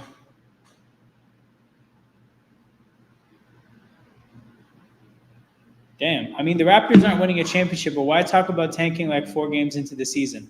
Okay, so the reason that it's happening is because of injuries. So Scotty Barnes is out for a month, and IQ is out for a little bit. But basically, if you look at our schedule, actually, you're not a Raptors fan, so you don't know the schedule. I'll run it down for you. Raptors schedule. You know what I mean, Google. Here it is. So, in the month of November, we play the Kings, a playoff team. The Nuggets, a playoff team. The Kings again, playoff team. Clippers, probably not. I don't think they're going to be a playoff team. Lakers, playoff team. Bucks, playoff team. Pistons, who some of us think are going to be better than us. Celtics, championship team. Pacers, playoff team. Wolves, Cavs, both playoff teams. Pistons, so that's 3 times we play non-playoff teams. Pelicans, who, they're a playoff team. Traded for DeJounte. Miami twice, and then the Pacers, then the Thunder, then the Mavericks, then the Knicks. So for that stretch of the year, even then Brooklyn, okay, that's soft, but then Houston, New York, Memphis. So I say this to say what Raptors fans have been talking about for a while this year is the fact that our schedule is really tough at the start of the year. We don't get our softer matchups until the last 20 games. So it's been a conversation for a while now. If we start out getting just clapped in all those games and we have a horrible record to start the year, you're already halfway into tanking. So then what do you do at that point? So with Scotty Barnes getting hurt for a month, most Raptors fans are under the impression that we're barely going to win games for the rest of this month, or like in the month of November. I don't know if you were here earlier, but Digger Ocean asked me, how many wins do I expect us to get in November? And I said 1. I said our winnable games are the Clippers and the Pistons twice. And I expect us to get one of those games because I think both teams are better than us. This is the problem. I don't think we play a team that we're better than for a whole month. So with Scotty Barnes out the entire month, if you think about what our record could be, bro, we're already there. Like we're already in, like we've already tanked what, a quarter of the year. So with that being said, if you think about how badly we need top end talent, it would be nice to potentially get a Cooper Flag or an Ace Bailey. So that's really why tanking is a conversation, or why we're talking about it 4 games into the year, because we were talking about it 0 games into the year, right? Before a shot was attempted this year, Raptors fans were debating the merits of tanking versus not tanking. And let's put Raptors fans to the side. The general manager himself talked about rebuilding. That's the way he talked about it. The tone that he set in the opening media day press conferences was that, you know, we're going to be mindful of the fact that we need to get better and we're going to rebuild for the future. So, yeah, that's the main reason, bro. I know it might seem a little bit unconventional, especially for an organization like ours, who has clearly made a point to put winning at the forefront for such a long time. But, brother, those days, at least as of now, are over. Boucher from the corner knocks a 3 down, 94-89. 3 minutes to go in the third. Goddamn. Are we really about to beat the Hornets?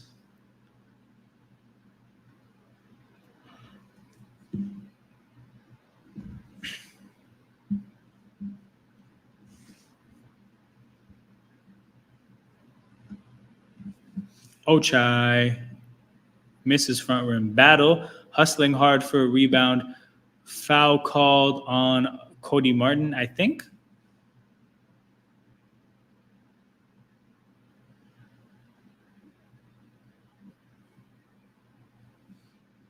I really hope we don't win tonight. It's going to give me hope for a couple more games. You're right. You're right. But what I would say, though, Philo, is that even if we win tonight, look at our schedule. It's going to be the last one for a long time. Like, I don't think the difference between winning and losing these kind of games is all that big of a deal, because the Scotty injury already sealed our fate, right? Like, if Scotty was healthy, or even if we were healthy as a whole, then the question would have to be asked, like, oh, you know, we don't want to win too many games because we don't want it to go too far in the, you know, try to win now direction. But, bro, it's already set. Like, oh, this is another thing, Young Kobe. A lot of us are living through Thad Young and Yaka Perto PTSD. And the reason why I identify those 2 players is because those were the 2 times Masai Ujiri made bad trades at the trade deadline to try to get better in the short term. So we're kind of scared that if we look decent, Masai will do something similar again. We just don't want that to happen. So Jamal Shed makes 2 free throws, and it's a 5-point lead. We're about to hit 100 points in 3 quarters. And the Hornets might as well. There's a chance that happens as well, man. Lots of points were scored today. LaMelo checks back into the game.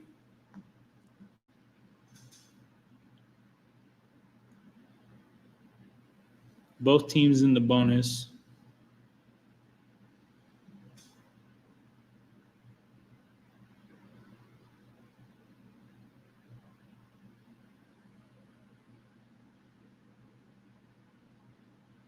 LaMelo, tip pass, Grant Williams, back to LaMelo, pump fake, drive, floater, gets it to fall. I don't know how well he shoots that floater, but it looks so smooth. Shed to the basket, misses. Good contest by Trey Mann. LaMelo in transition, pulls up from deep, and he misses.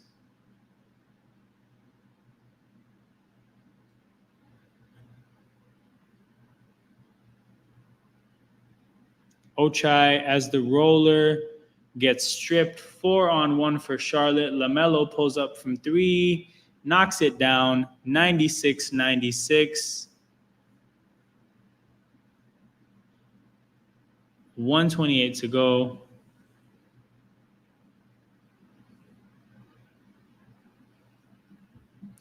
Hope leads to disappointment. Disappointment leads to suffering. Suffering leads to anger. Anger leads to hate. And hate leads. Damn. Where are you going? I don't want to know where this finishes. Shed. Bad pass to Mogbo. Turnover. Charlotte goes the other way. Tiwan Salon misses. And Ochai's campaigning for a travel. Looks like it's a call. It's a foul call on the Raptors.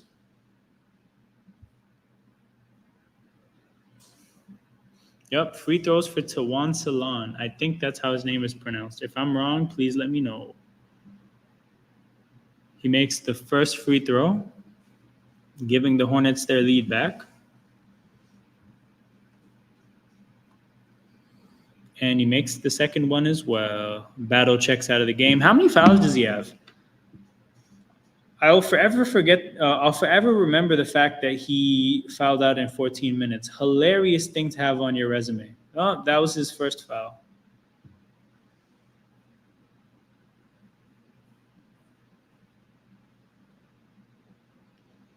One point Charlotte lead.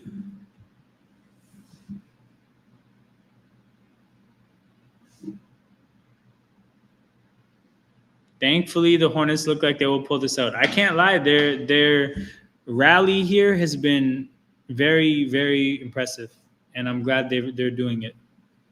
You know, they blew a 23-point lead to go down 5, and it didn't break them. That's the heart of a true loser right there. But they've blown many 23-point leads.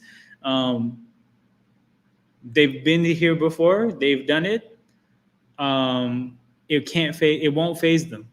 They're too poised in the face of blowing 23-point leads. They do this shit for real. Okay, 97-96, 37 seconds to go. LaMelo, Trey Mann, he's been on fire today, knocks it down. I'll be back by the end of the fourth. Do your thing, bro. Do your thing. Timeout, Toronto with 33 seconds to go. Fate of the stream is kind of back in play, people. 4-point lead for Charlotte. A 14-0 run cuts the stream. And yeah, people, we got another quarter to go in Charlotte.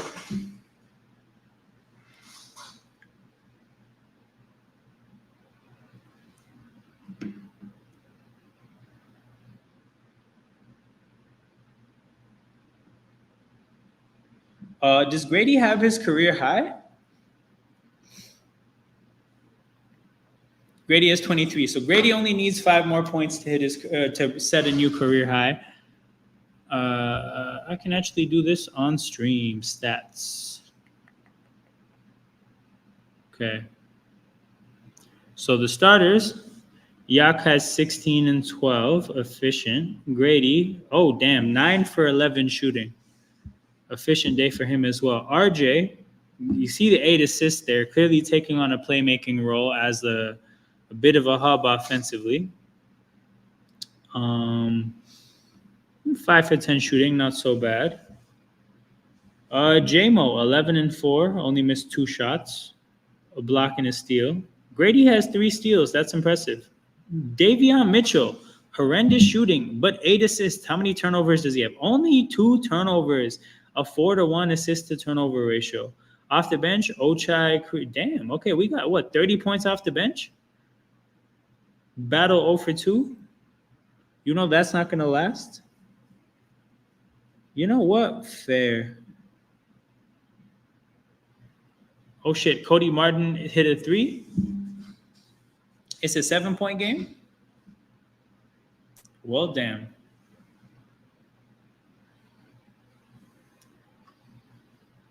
Damn, Charlotte closed this quarter on a hell of a run. Grady pulls up, misses. LaMelo half-court heave, hits the backboard. So yeah, the fade of the stream is back in play, people. A 13-point run at any point in this fourth quarter gets me up out of here.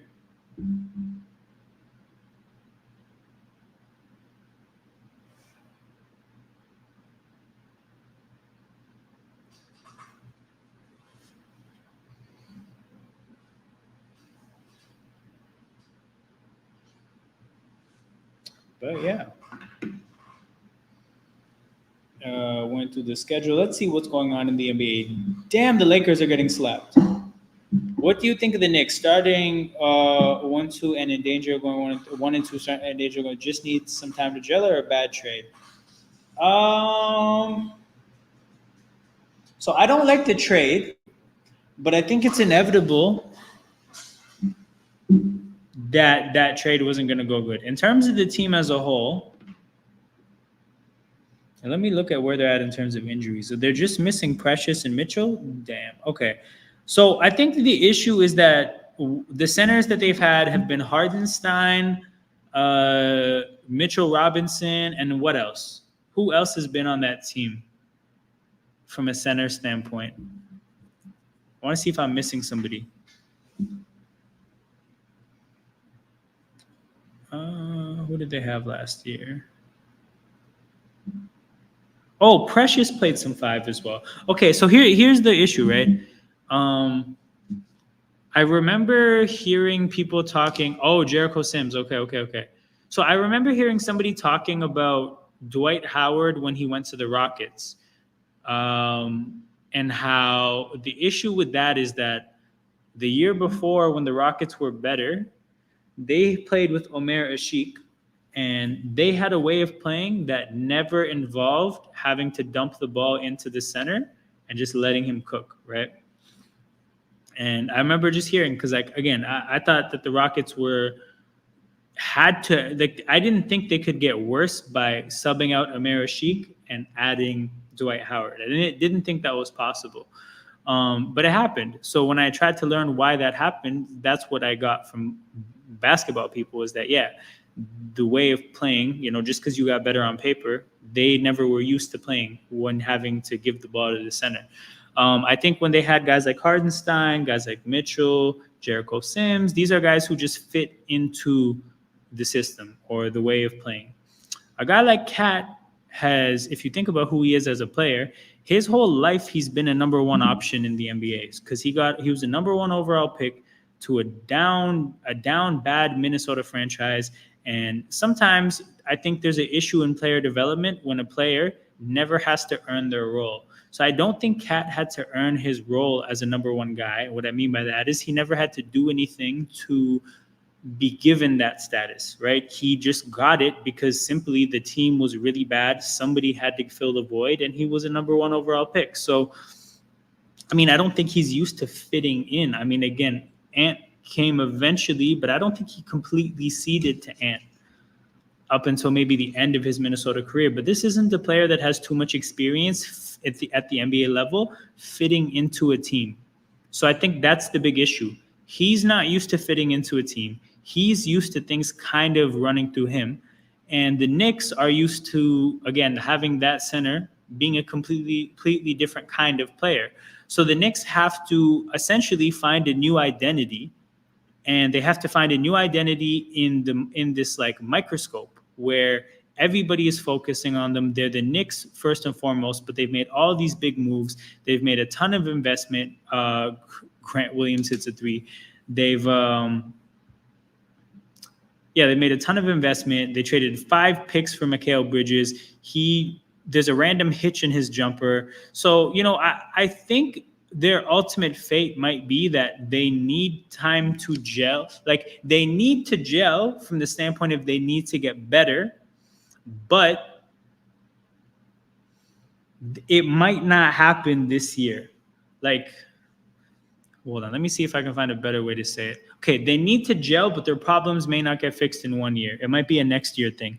They might learn through this year what their new style of play has to look like, and then they might need an off season to get the right pieces. And they might not be able to do that because they exhausted all their resources. They traded the picks for Mikal. They traded a guy like Dante in the off season. So I think that's my issue with them. I want good things for OG, but yeah, it's rough. It's definitely rough. But yeah, what do you think, bro? Philo, what do you think about the Knicks?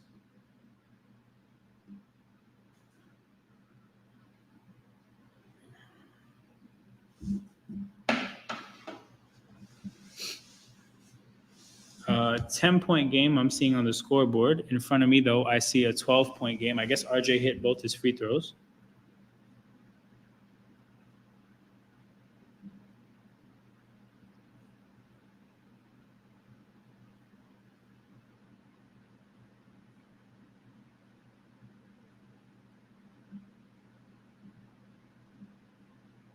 I think Randall was underappreciated. He creates a lot of offense out of nothing.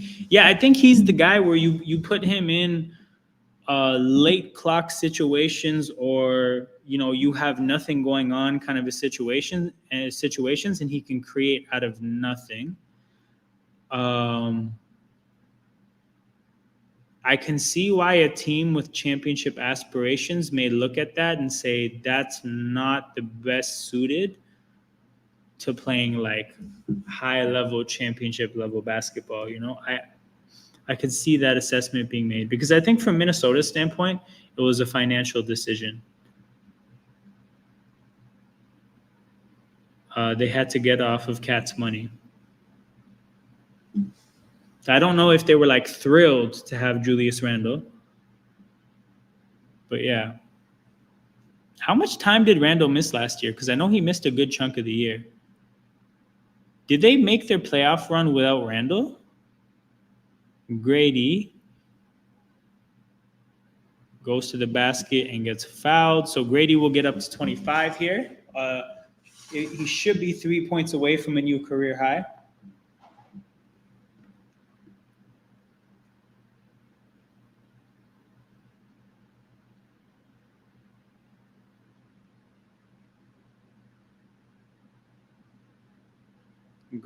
Grady misses. Come on, man. In pursuit of a new career high, he misses a free throw.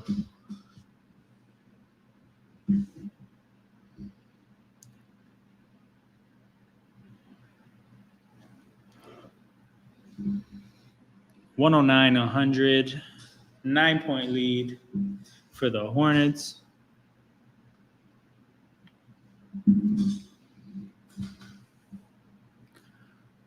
LaMelo to Trey Mann. Trey Mann gets the ball back. Damn, Trey Mann's been cooking today. How many points does he have? He's got to be up over 20 now.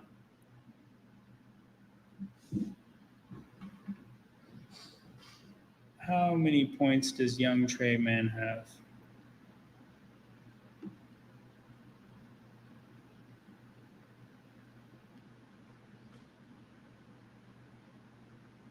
Trey Mann has 25, an efficient 25 on 66% field goal shooting.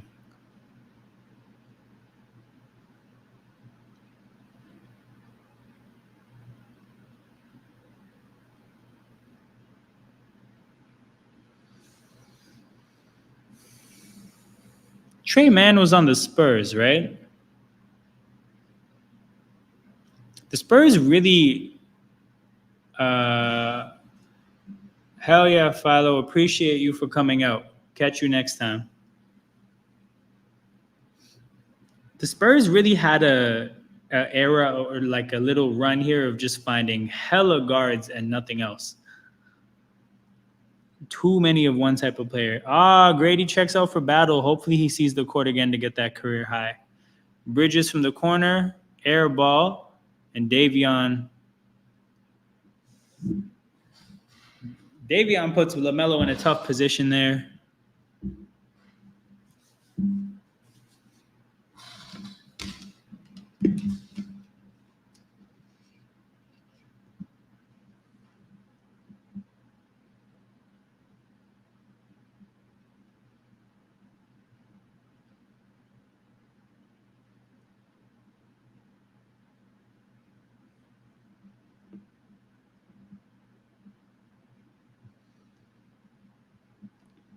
Who got that bucket? The bucket to get to 104.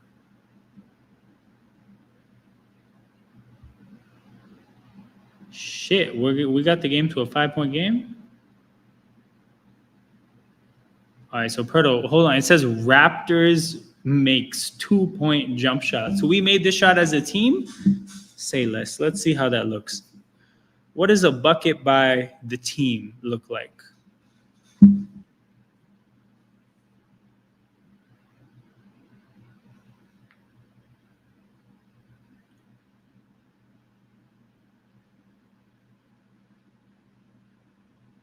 All right, let's see. Oh, they took it back. Eh? RJ backing down Trey Man, spin, foul, and one. Okay, so then what changed? Are they going to review this and take it back?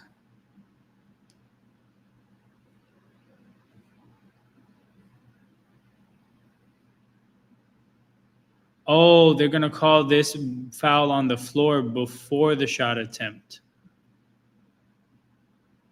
And he misses the first free throw. And then a timeout gets called. So that's how we have a 7-point game with a timeout.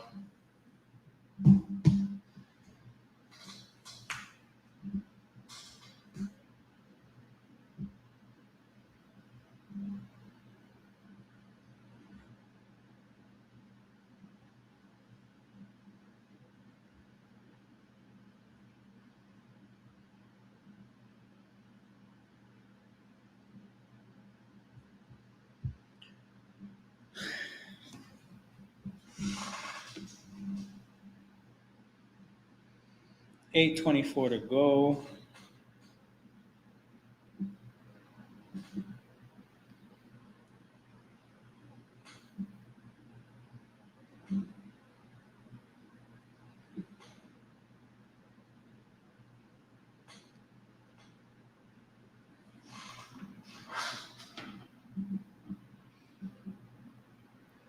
But yeah, shout out to everybody tapped in right now. Make sure you guys hit that like button and subscribe to the channel. Closing stretch of a tough game for sure. Watching the team struggle against Charlotte. Not a fun watch, regardless of how much you want the team to tank, if that's what you're interested in.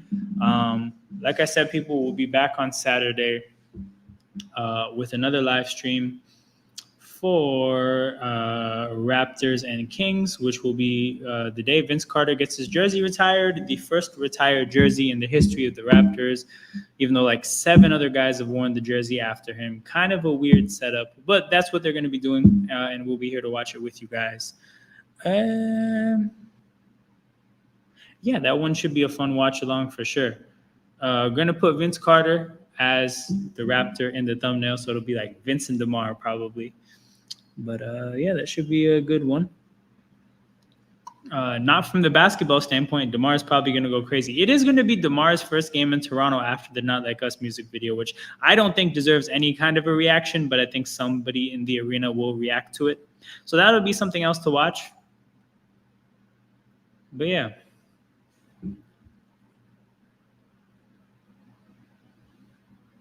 Oh, they're focusing on the broadcast is focusing on Jakob Poeltl. What did I miss? What did he do that's worth highlighting him for?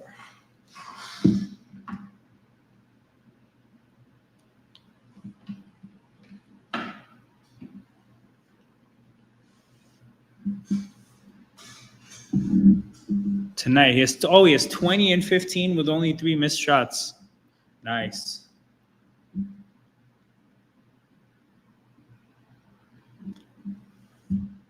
And he's staying in the game. So as of yet, we have not waved the white flag.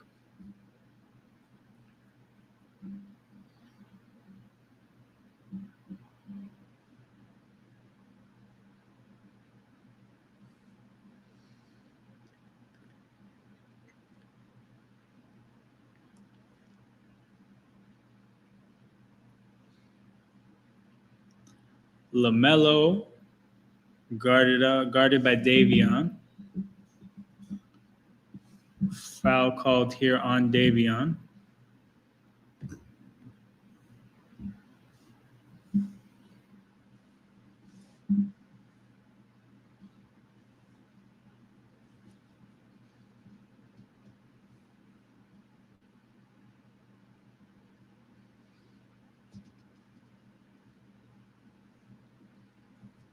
LaMelo turns it over to RJ.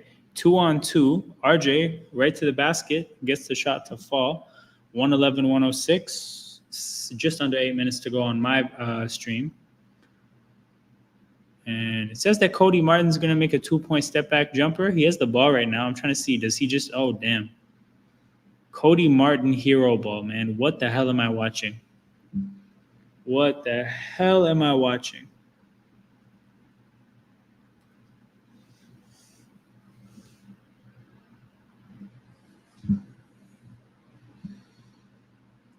RJ looking to pass to somebody. Davion gets the ball.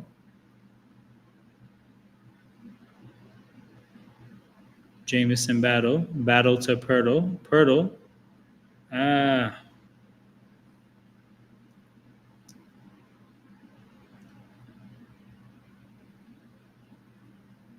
And one for LaMelo. Sheesh, that's tough.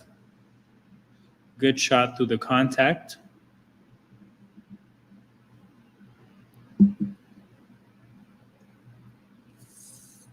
You know what? I don't know if that's worth challenging in a game like this.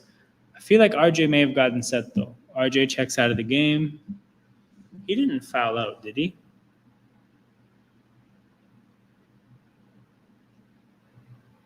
Oh, they're challenging it. Oh, RJ Barrett has 3 fouls. That's not a worry at all. Jakob Poeltl has 4 fouls. That's the foul out candidate. That's the foul out candidate for sure.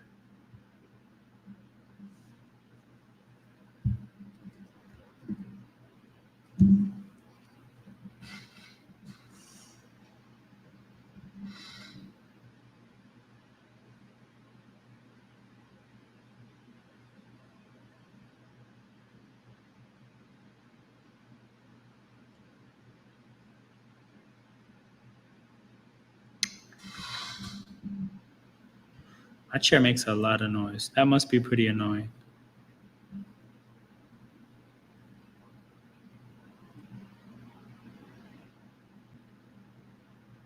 Okay. We got 9 minutes to go left in the fourth quarter. It's a 9-point game. RJ, they're reviewing something. So Darko's out here making challenges. Only thing left to watch is maybe if Grady checks back if he hits a career high, but that's about it. I wonder if the timeline is still talking about this.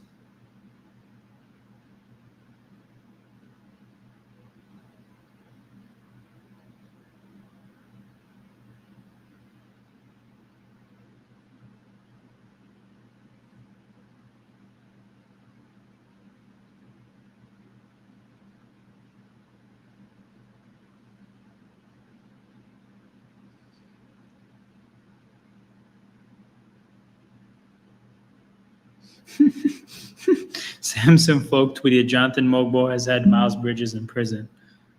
Hilarious.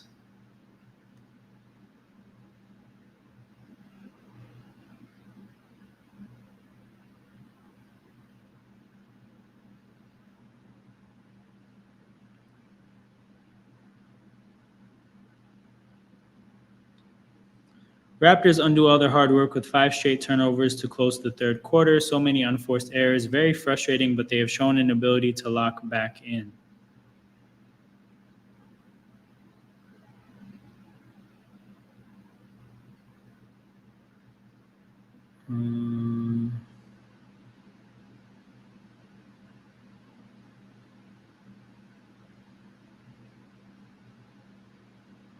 But yeah. I think they could call this a charge. I think they did. I think they reversed it. Yeah, so RJ still stays on the bench. They reversed it. Davion to the basket. Passes to Grady. Grady. Oh, shit. Gets his shot completely blocked. How far off am I? And being 30 seconds behind the scoreboard on my own stream is definitely tough.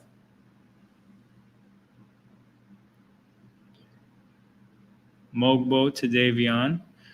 Davion gets it to fall.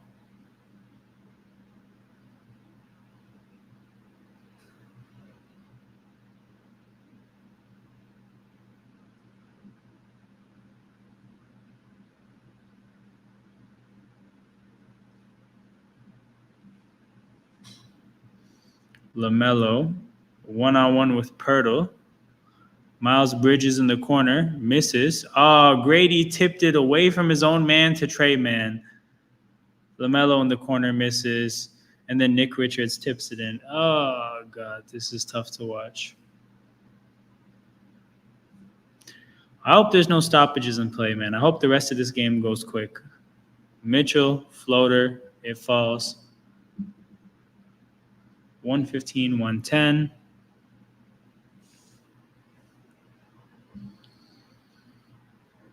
Miles Bridges gets fouled. He'll go to the free throw line. Toronto's in the bonus, which is the least I've ever been excited about the Raptors being in the bonus. Bridges will shoot free throws with a chance to make it a 7-point game. And yeah.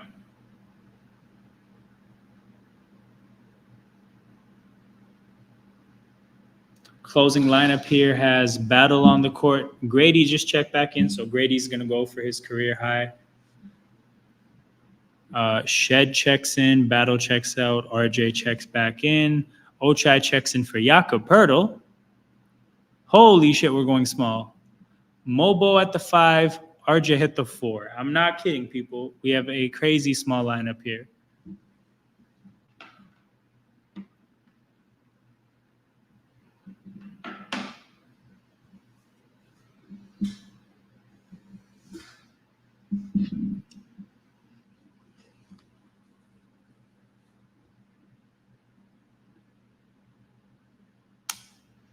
Mobo, Grady, quick trigger, doesn't fall.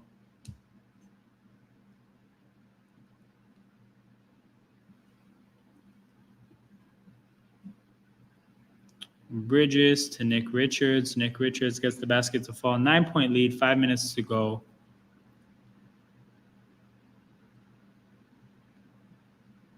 Shed, lob to Mobo. Mobo finds Grady, wide open jumper, gets it to fall. I believe that puts him at 26. Yep. So he is 1 bucket away from a career high. Moving screen on Nick Richards.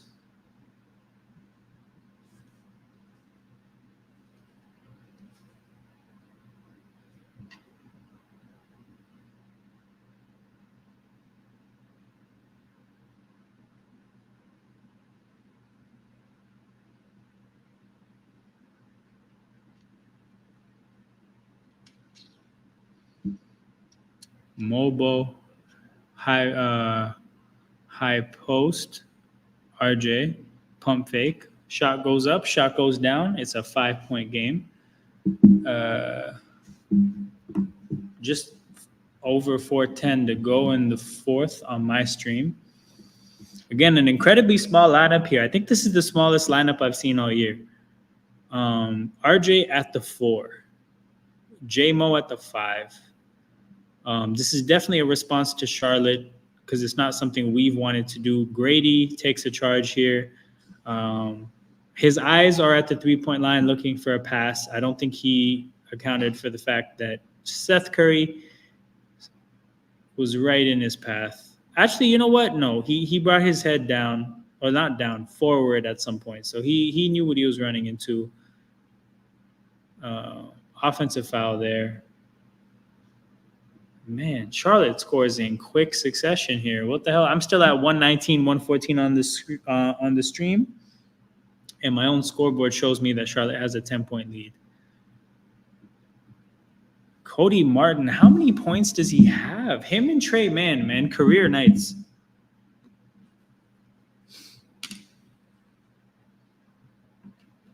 Cody Martin and Trey Mann almost 50 off the bench.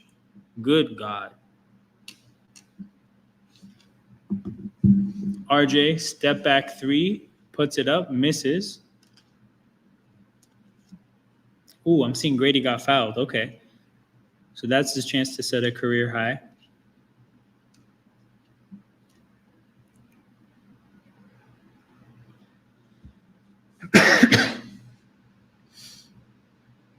Grady in transition. There it is. Okay, I see he made both his free throws. So Grady set his career high. We're going to watch a couple more minutes to see what happens with the score line. If it gets to be something that could be competitive down the stretch, we'll continue. Otherwise, we're going to cut this stream.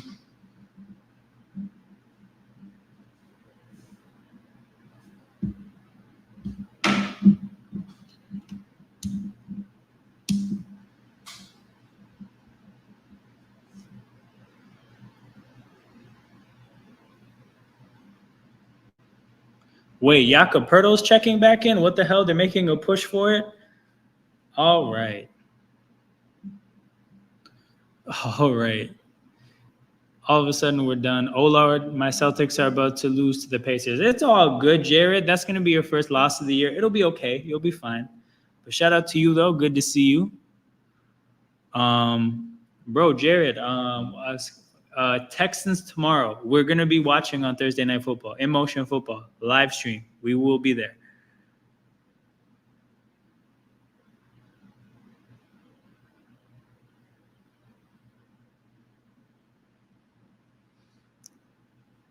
Nick Richards.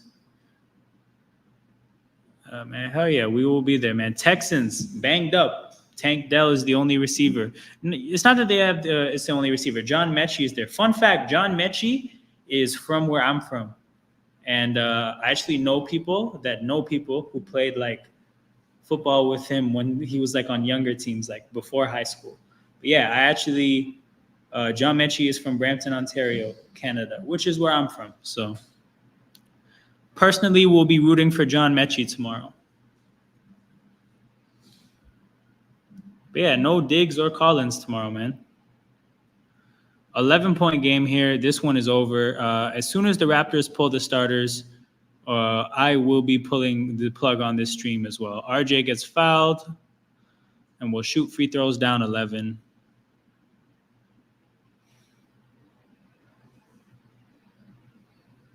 Yeah, this one has been a tough watch. Shout out to the 8 people still watching live. I will be back on Saturday to do a watch along for Raptors Kings when Vince Carter gets his jersey retired. Then after that, we go on a West Coast road trip, so it'll be interesting from that point to see what the streaming schedule will be.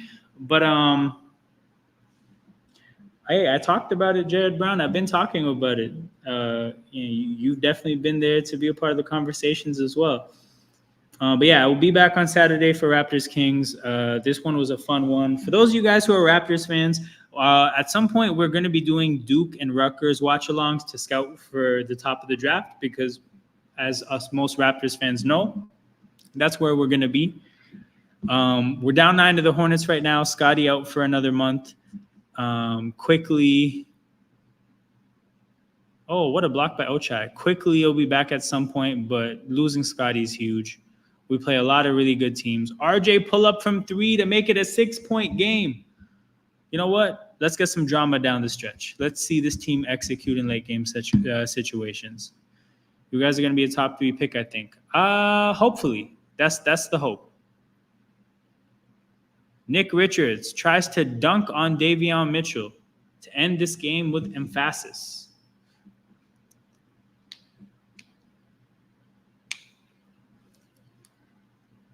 Yeah, what a block by Ochai.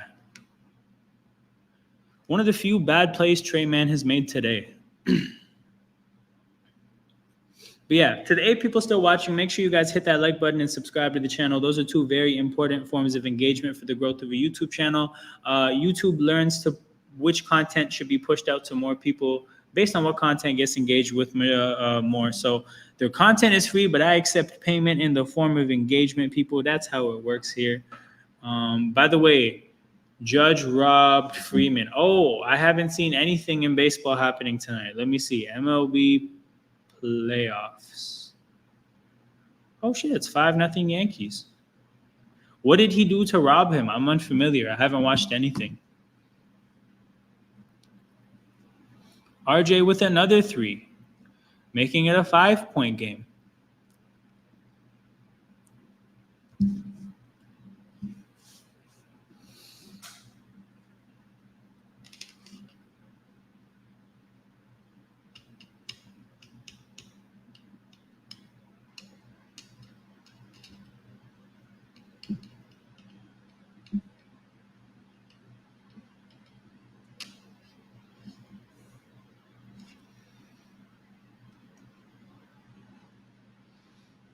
RJ. Oh no, Cody Martin shooting free throws. He makes the first one. Did he miss the second one? He missed the second one. Shit, Davion drew a foul. Damn, there's going to be a close ending here. Okay, people, at least the reward for this watch thus far is a somewhat interesting ending. I'm about to see this foul and what's made of it. Davion passes to RJ. RJ goes the other way, opposite of his screens.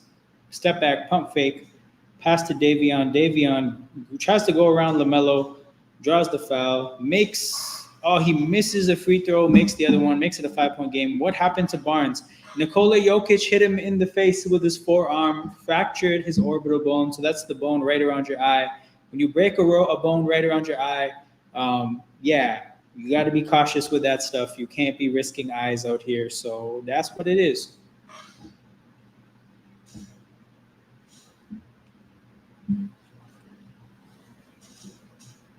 Yep. Yikes indeed.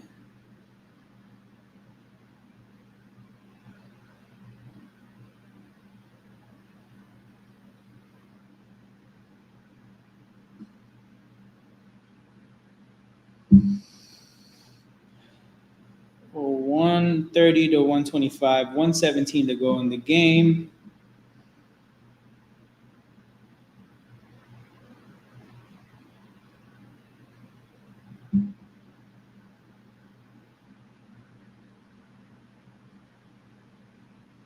Grant Williams, pump fake. Oh, shot clock violation. Shit, Davion made another bucket?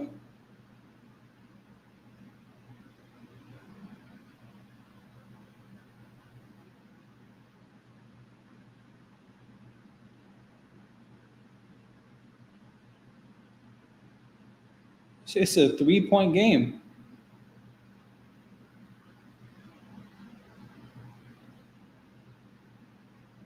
Okay, I'm going to stop looking at the scoreboard and just react based on what I'm seeing. Because it looks like this, at the very minimum, is going to be a good finish. LaMelo, 2 defenders, gets around both of them, makes the layup. Raptors push the pace. RJ, crossover, gets around Grant Williams, gets to the basket, makes it a 3-point game again.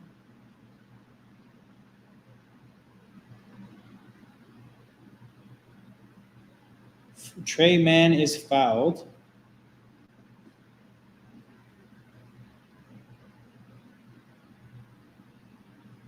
So he's going to shoot 2 free throws with 17 seconds to go.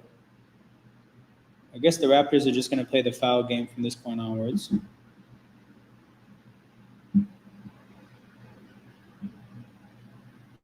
Trey Mann makes the first one. So it's 133, 129. Damn, my scoreboard is way ahead of me. That's crazy. Hey, it is what it is, man. Like, we genuinely deserve it. Like, nothing else is deserved, and we're one step closer to hopefully having like a championship caliber superstar, man. Bring me Cooper Flag. We're playing capture the flag. Davion to the basket. Another layup. Davion at least tried to make it interesting. Cody Martin gets fouled. 7 seconds to go. Free throws to be shot. But this is where we're going to wrap it up, people. A few seconds to go, but we're going to call it a stream here. Shout out to everybody that tuned in. Like I always say, make sure you guys hit that like button and subscribe to the channel. Very important forms of engagement for the growth of a YouTube channel. We're going to be back Saturday for Raptors Kings, Vince Carter's retirement ceremony. And yeah, love to see you guys there. And you guys take care. Have a good night. I'll see you guys on Saturday. Peace.